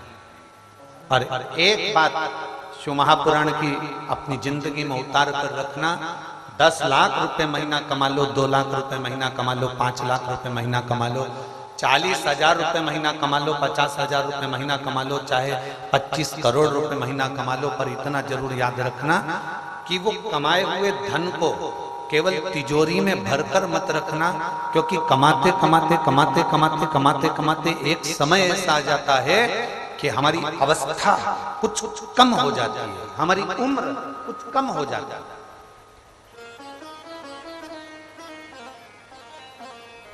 कमाने के साथ में एक बात अपनी चित्तवृत्ति में उतार कर रखो, करोड़ों का धन कमा, और मेरा भोलेनाथ तो तुमको ढेरों में दे संपदा, मना नहीं है, खूब करोड़ों में कमा। कुबेर भंडारी तुम्हारे खूब भंडार भर के रखे, तारा बाबा तुम्हें खूब देता रहे, तारकेश्वर महादेव तुम्हारे भंडार भर कर रखे, खूब कमा। पर इतना नियम अपनी जिंदगी में बना लो, जो कमाया है उस कमाई में हम अपने ऊपर कितना खर्च कर रहे हैं, हम अपनी जिंदगी को कितना खुशनुमा जी रहे हैं। कमाने के बाद भी हम डिप्रेशन में, कमाने के बाद भी हम टेंशन में, कमाने के बाद भी हमें कोई सुख नहीं। हमने पहले भी कथा में कहा था, बेटे चला रहे हैं कटे हुए सेवफल का मोबाइल। कौन सा मोबाइल? एप्पल का मोबाइल। बेटे चला रहे एप्पल का मोबाइल, बेटी चला रही है एप्पल का मोबाइल, नाती पोते पंती सब चला रहे एप्पल का मोबाइल, और पिताजी वही छोटा सा मोबाइल लेकर बैठे हैं जिनको कोई फंक्शन भी नहीं आ रहा है। कमा कौन रहा है? पिता। अच्छी गाड़ी में सब घूम रहे हैं और पिता मेरी छोटी सी गाड़ी अच्छी है। सब एक से बढ़कर एक कपड़े पहन रहे हैं, फटी हुई जीन्स के कपड़े, नई नई डिजाइन के कपड़े सब पहन रहे हैं, और पिता वही अपनी अलमारी में जो पुराने कपड़े रखे हैं वही निकाल कर पहनता जा रहा है। तुम किसके लिए कमा रहे हो? आप अपने ऊपर खर्च नहीं कर सकते, तुम खुश होकर जी नहीं सकते, तुम प्रसन्नता में, आनंद में, मस्ती में नहीं रह सकते। जितने बड़े औहदे पर लोग पहुंचते चले जाते हैं, हमने पहले भी कथा में कहा, उनकी 3 चीजें चली जाती है। 3-4 चीज बताई है शास्त्रों में कि बड़े बड़े औहदे पर पहुंचने के बाद कुछ 3-4 चीजें ऐसी हैं जो चली जाती हैं। एक, बड़े औहदे पर पहुंचने के बाद उसकी स्माइल चली जाती है, उसकी हंसी। बहुत बड़ा मिनिस्टर, बहुत बड़ा कलेक्टर, बहुत बड़ा कमिश्नर, बहुत बड़े औहदे पर बैठने वाला ऑफिसर हंसता कम है, हंसता ही नहीं, मुस्कुराएगा ही नहीं, उसकी हंसी चली गई। दूसरे नंबर पर उसका भोजन चले गए। पहले शादी में जाते थे, हम आपसे पूछ रहे हैं, जब धन नहीं था पहले शादी में जाते थे, कोई पद नहीं था पहले शादी में जाते थे। ईमानदारी से बोलना, प्लेट उठाई, खा पी के नची। आज के जमाने में शादी में जाते हैं, पूरी पोत पोता के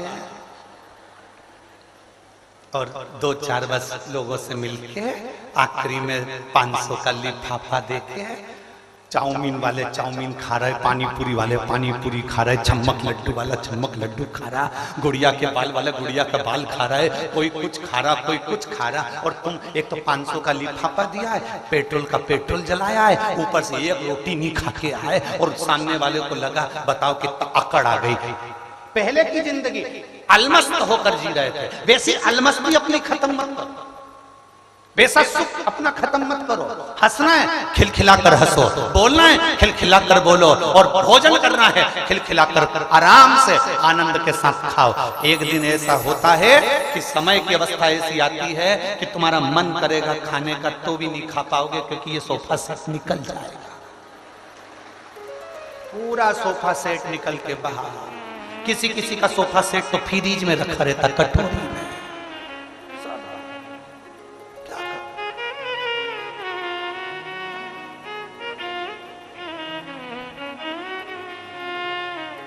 करोगे गोविंद जी, आपकी जो बेटियां हैं ना और बेटे बेटियां बड़े अलमस्त हैं, बड़े अलमस्त।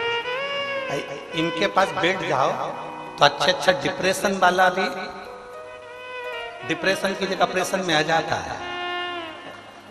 ये बात ही ऐसी करते हो। अब कल की बात, अब आपका वो बेटा दे दे, वो अभी लखराम भैया आने वाले हैं, लखराम भैया आने वाले हैं, 2-4 मिनट बात करेगा, फिर लखराम भैया आने वाले, लखराम भैया आने वाले। अब हम भी झूले में झूल के, हमने भी तारा बाबा से कहा लखराम भैया को भेज दो तो हम अंदर जाए सोने। लखराम भैया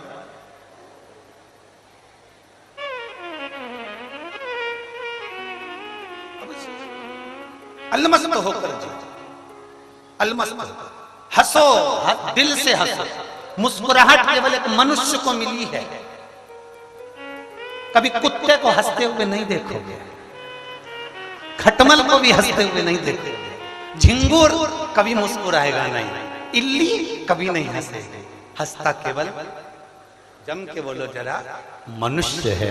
ये मुस्कुराहट, ये स्माइल, ये प्रसन्नता केवल मेरे भगवान ने मनुष्य को गॉड गिफ्ट के रूप में प्रदान करी है कि मुस्कुरा, प्रसन्न हो।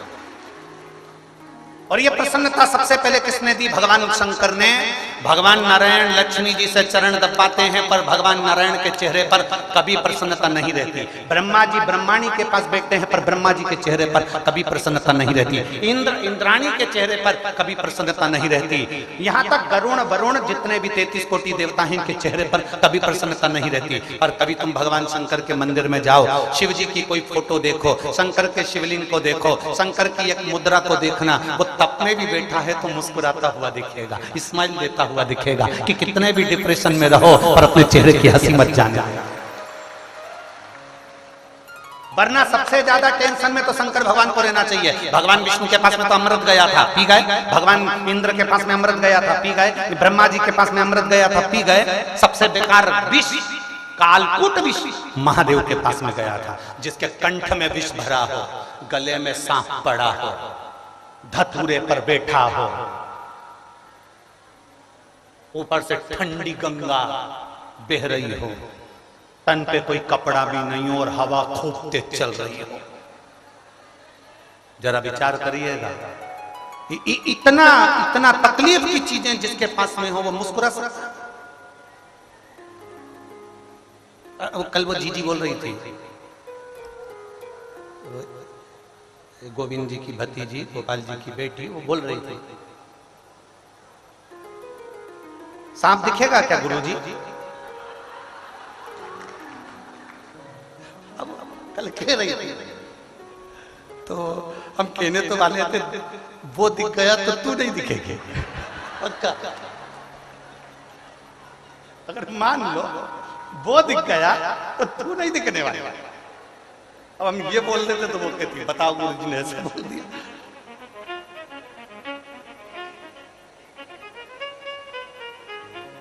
गोपाल जी, हम किसी कथा में अपने कक्ष के बाहर इतनी देर बैठ के बात नहीं कर रहे। आज तक इतनी कथाएं बाची है और ये सब जानते हैं कि गुरुजी इतनी देर कभी नहीं बैठते, ना किसी से बात करते ना मिलते। फिर ये बच्चे लोगों का ऐसा प्रेम है कि ये इनके जो गणेश जी हैं, कार्तिकेय जी हैं, इनके जो बच्चे हैं उनको 3 बार तो झांकने पहुंचा देते थे, तो आ गए क्यों? बच्चों का प्रेम है, आत्मीय प्रेम, उन छोटे छोटे बाल गोपालों के कारण बस हमें आने। अब कल वो धेरे ने कहा कि गुरुजी पंडालों में लोग इतना अलमस्त होकर भजन गा रहे हैं, इतनी मस्ती में नाच रहे हैं, भजन गा रहे हैं। हमने कहा जरा कहाँ से देखेंगे, हमको भी देखना है, चल।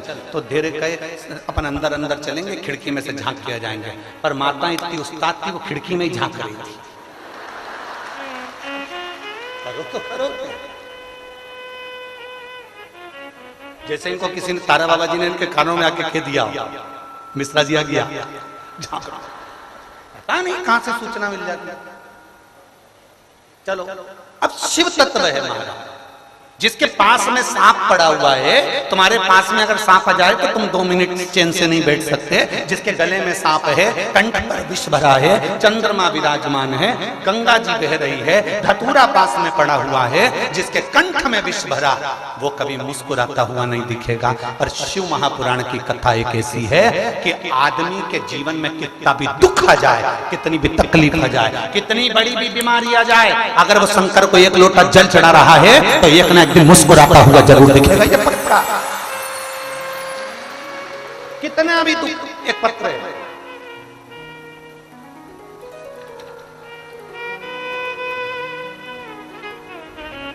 मैं लिच्छमा धर्मपत्नी अनिल कुमार, गांव लांगड़ी, जिला हिसार।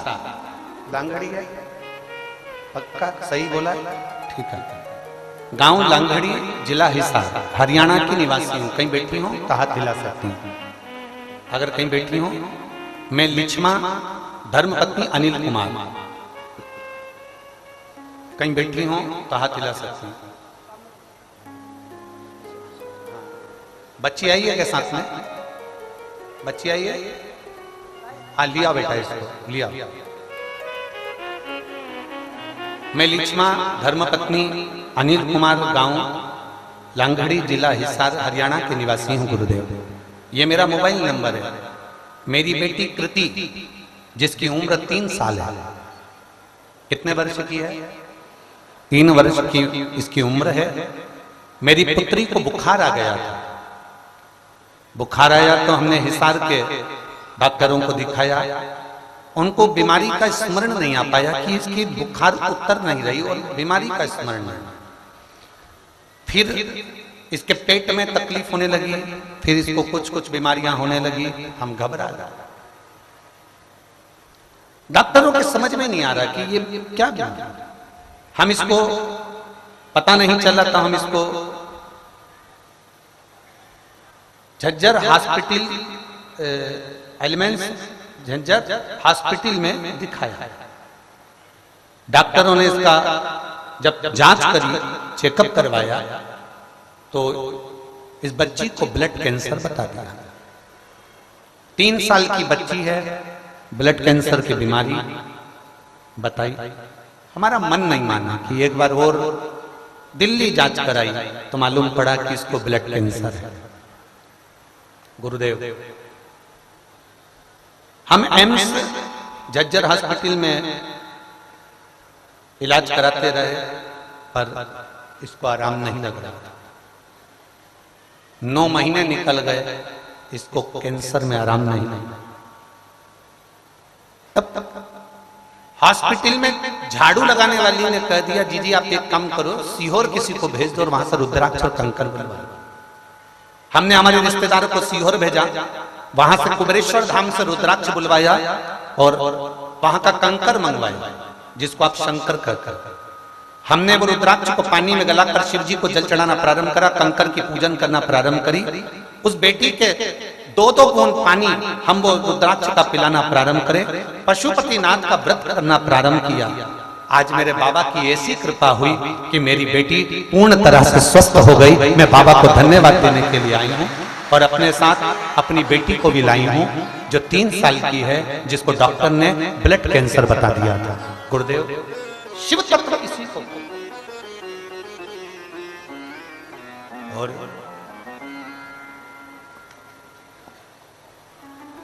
बेटी का फोटो भी लगाया है साथ में, वो आई हुई है। इन्होंने एक लाइन बड़ी अच्छी लिखी है, जय बाबा बर्फानी, भूखे को अन्न और प्यासे को पानी। जय बाबा बर्फानी। और तेरी कृपा बिना ना हिले एक भी अणु, लेते हैं श्वास तेरी कृपा से तनु तनु। बखान क्या करूं मैं राखों के ढेर का, चपटी भभूत में खजाना कुबेर का। द्वार मुक्ति द्वार ओमकार तू, भोले ओमकार तू। आयो शरण तेरा शंभु तार तार तू।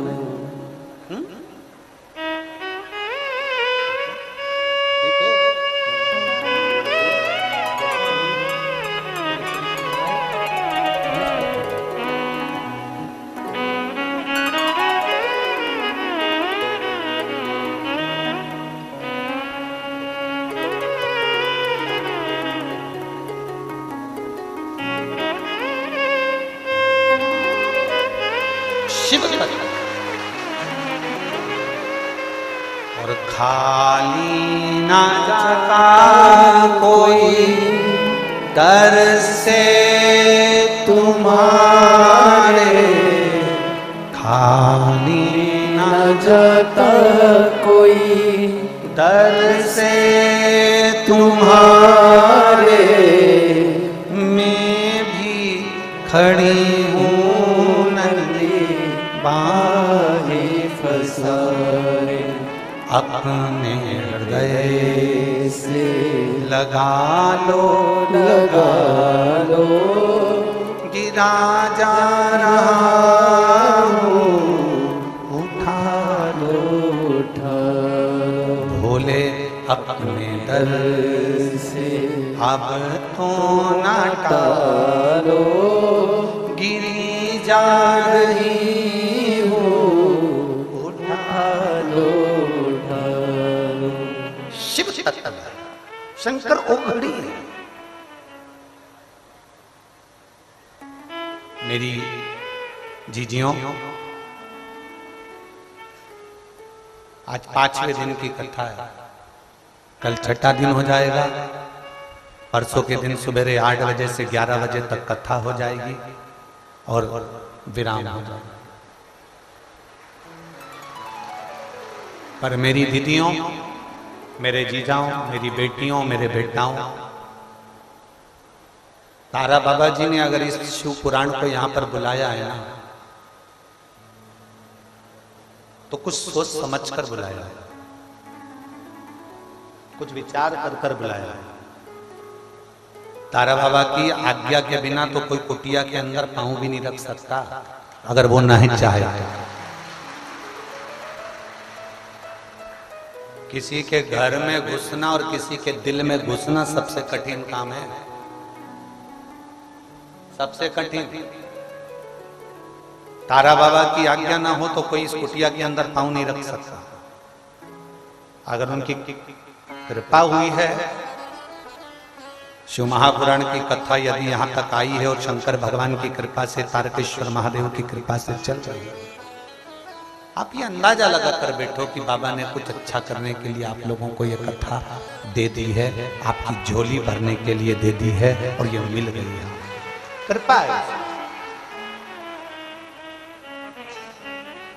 हम नहीं पढ़ पाते इतने पत्र, पर आप लोगों के जो पत्रों का स्मरण रहता है, हम जानते हैं कि बहुत बहुत कितना कितना आप लोग लिख कर भेजते हो। ये तो पत्रों में हम 2-3 पत्र बस मात्र पढ़कर आपके सामने रख दे, ज्यादा पढ़ेंगे तो लोग कहेंगे गुरुजी पत्र पढ़। पर विश्वास को जागृत करना,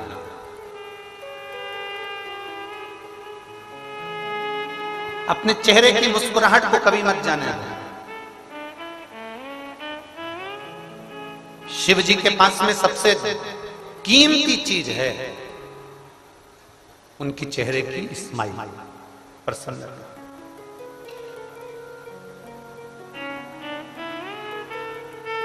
भगवान नारायण को डर रहता है कि बैकुंठ ना हाथ से चला जाए। बोलो सही है कि गलत है?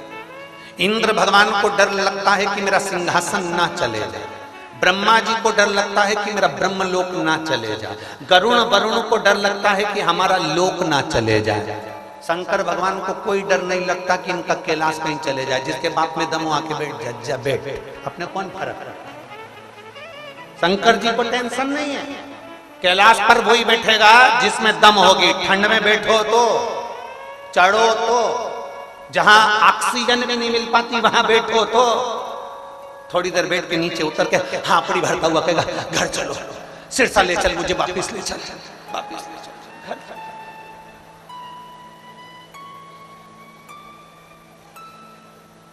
इंद्र को भय रहे कि मेरे को मेरा सिंहासन कहीं चला ना जाए। भगवान को डर लगे कि बैकुंठ कहीं चला ना जाए। ब्रह्मलोक को, ब्रह्मा को डर लगे ब्रह्मलोक चले ना जाए। शंकर को टेंशन नहीं है कि कोई कैलाश ले जाए।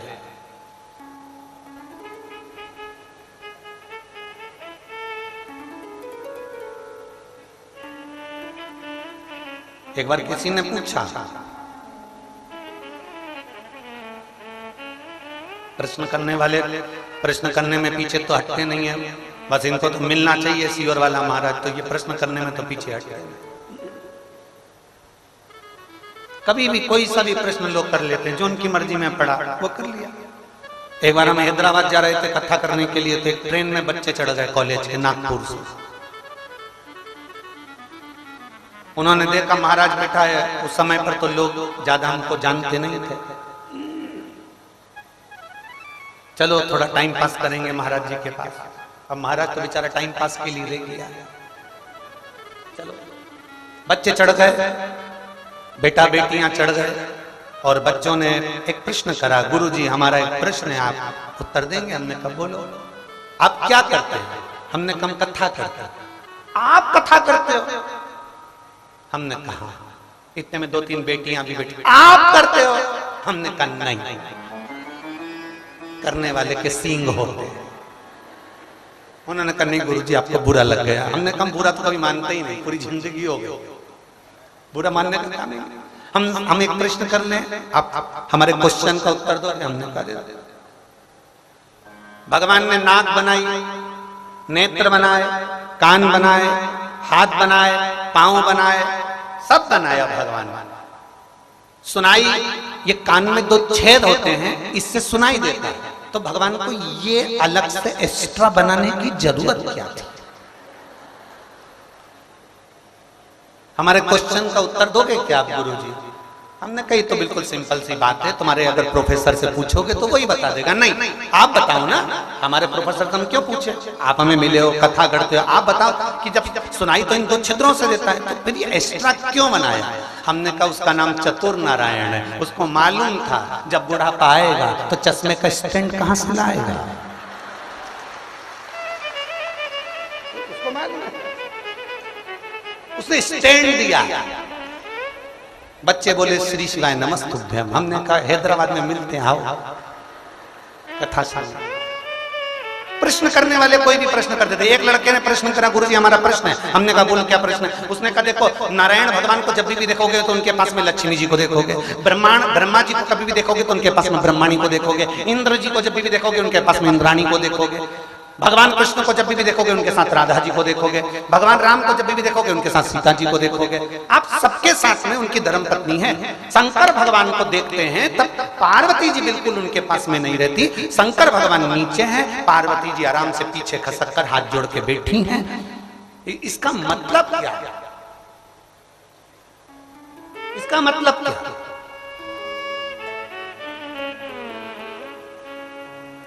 हमने कहा देखो,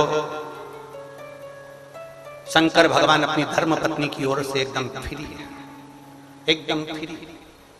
उनको मालूम है लक्ष्मी को लोग रोज घर में बुलाना चाहते हैं, सरस्वती को लोग रोज घर में बुलाना चाहते हैं। केवल दुर्गा भवानी एक ऐसी होती है जिसको 9 दिन बिठा के आखिरी में छोड़ी आते हैं। 9 दिन से ज्यादा कोई झेलता भी नहीं माता। क्यों?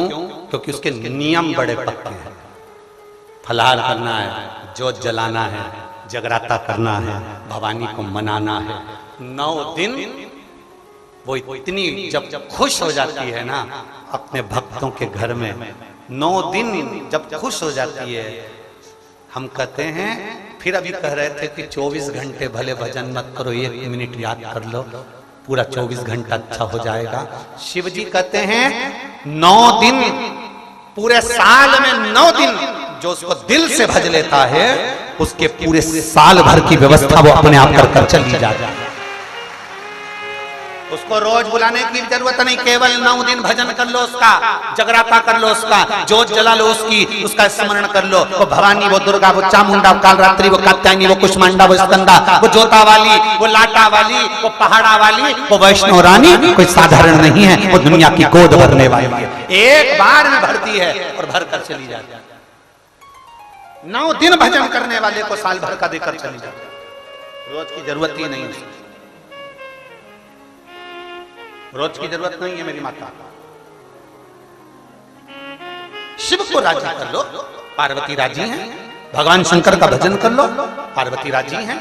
भगवान शंकर को 1 लोटा जल जब हम चढ़ाते हैं तो वो जल नीचे जाता है पार्वती जी के हस्तकमल पर, पार्वती जी से वो जल बहता बहता सुख सुंदरी पर, गणेश जी, कार्तिक है, सबके पास जाता है। एक देवता प्रसन्न नहीं होते। और यहाँ तक शास्त्र कह रहा है कि जो जल बहकर नीचे से लंबी लाइन लगकर जो बाहर जा रहा है, जो जल जितनी दूर तक जा रहा है उतनी दूर तक 33 कोटि देवी देवता भगवान शंकर के चढ़े हुए जल का केवल स्पर्श करने के लिए खड़े रहे। इसलिए शिव जी के जल को लांगा नहीं जाता। 33 कोटि देवता स्पर्श मात्र करने के लिए शंकर भगवान के जल को स्पर्श करने के लिए खड़े रहे। 33 कोटि। उसके जल की महत्वता जो जान गया, शंकर जी को चढ़े हुए जल के महत्व को जो पहचान गया, उसका जीवन तो वैसे ही सार्थक। एक पत्र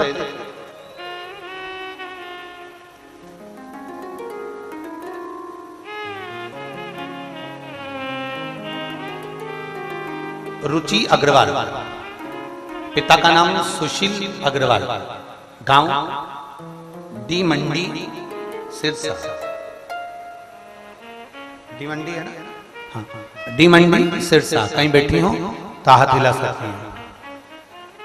हाँ, ऐसा हाथ हिला। श्री शिवाय नमस्ते धन बेटी। मेरा नाम रुचि अग्रवाल, पिता का नाम सुशील अग्रवाल, गांव डी मंडी सिरसा की रहने वाली हूँ। गुरुदेव, मैं भगवान शंकर को चढ़े हुए जल का क्या वर्णन करूं। 4 महीने पहले मेरे मामा जी को जहरीला जानवर काटकर चले गए। जानवर ने ऐसा काटा कि वो मेरे मामा जी की किडनी और लीवर दोनों डैमेज हो गए। दोनों ने काम करना बंद कर दिया। अंतिम घड़ी पर पहुंच गए। ना किडनी काम कर रही है, ना उनका लीवर काम कर रहा है। अंतिम घड़ी पर पहुंच गए। डॉक्टर के हिसाब से केवल 1% इनके बचने के चांस थे, बाकी का ये पूरी तरह से मृत्यु के कतार पर पहुंच गए। करते क्या? तब किसी रिश्तेदार ने फोन पर बताया, 1 लोटा जल, जम के बोलो, सारी समस्या का फल। तब किसी रिश्तेदार ने बताया कि 1 लोटा जल चढ़ाओ, और वो सीहोर वाला महाराज ने रात्रि को 9:15 वाला एक उपाय बताया हुआ। आप लोगों को भी वो उपाय हम कई बार व्यासपीठ से कह चुके हैं। जिंदगी में अगर कोई मौत की कतार पर भी खड़ा हुआ है और एक 9:15 पर जो शंकर भगवान की रात्रि में पूजन होती है 9:15 पर, अगर वो YouTube पे डली हुई है, हम उसको बार बार उसका वर्णन नहीं करते, कभी आप निकालेंगे कि रात्रि की 9:15 वाली पूजन का स्मरण तो उसमें आ जाएगा। 9:15 की जो पूजन है, अगर कितना भी बीमार व्यक्ति है, उसको लास्ट स्टेज पर चल रहा, डॉक्टर कह दिया, अगर उसकी 9:15 वाली पूजन का जल उस व्यक्ति को अगर दे दिया जाता है तो उसका चाहे किडनी हो, चाहे लीवर हो, चाहे डायलिसिस हो, चाहे कैंसर जैसा भी रोग हो, उसमें आराम लगना प्रारंभ हो ही जाता है। वो पूजन ही ऐसे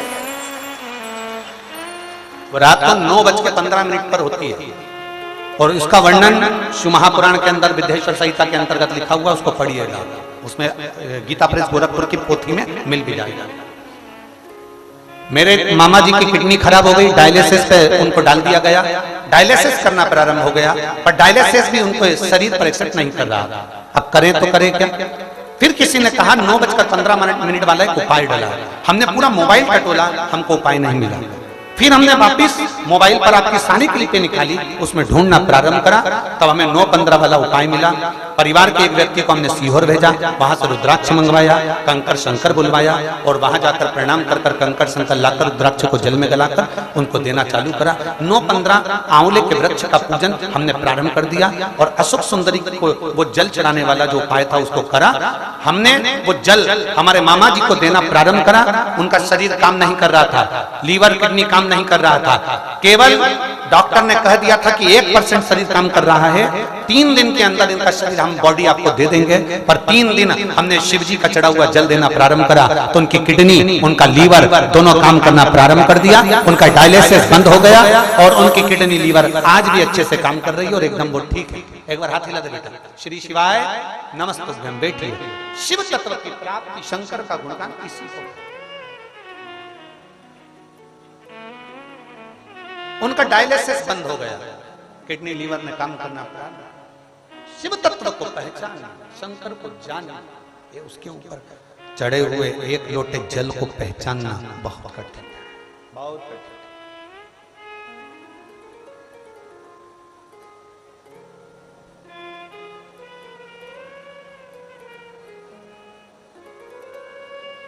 वो कहते हैं ना,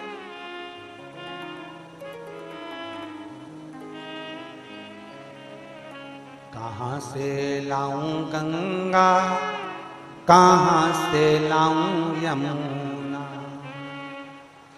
कहां से लाऊं गंगा, कहां से लाऊं यमुना,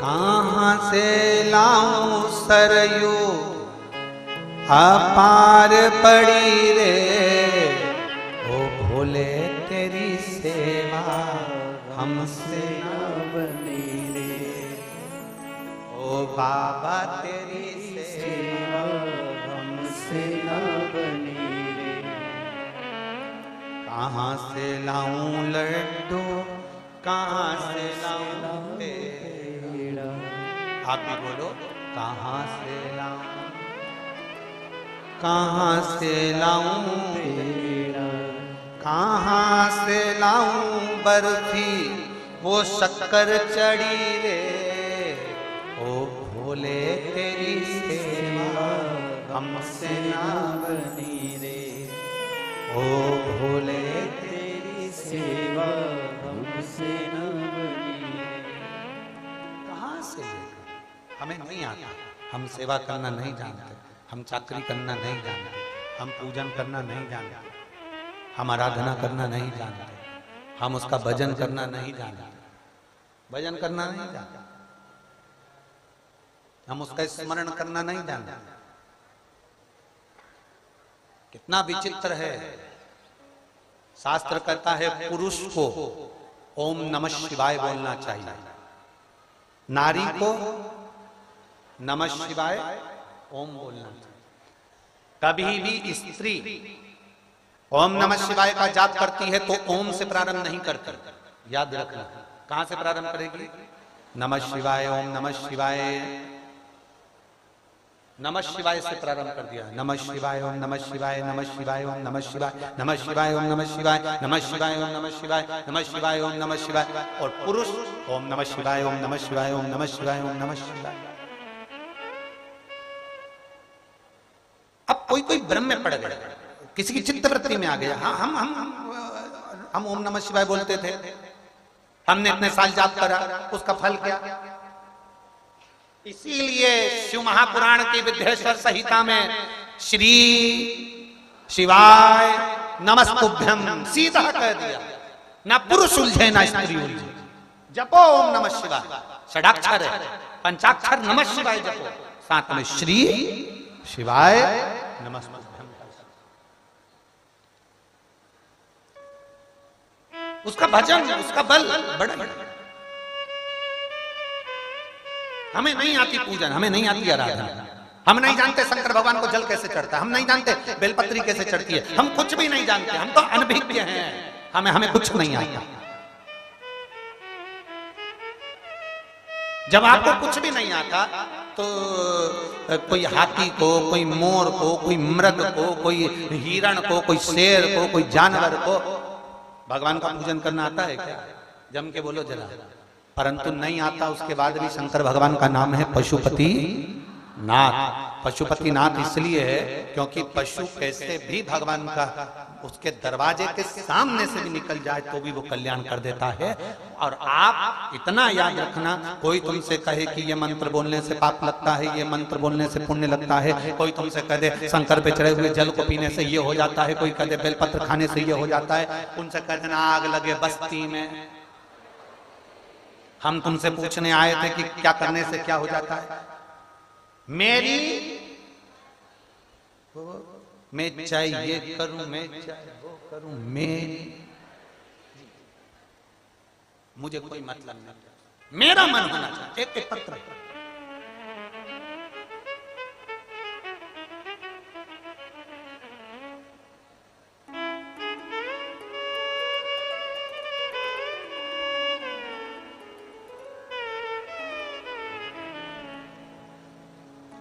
शंकर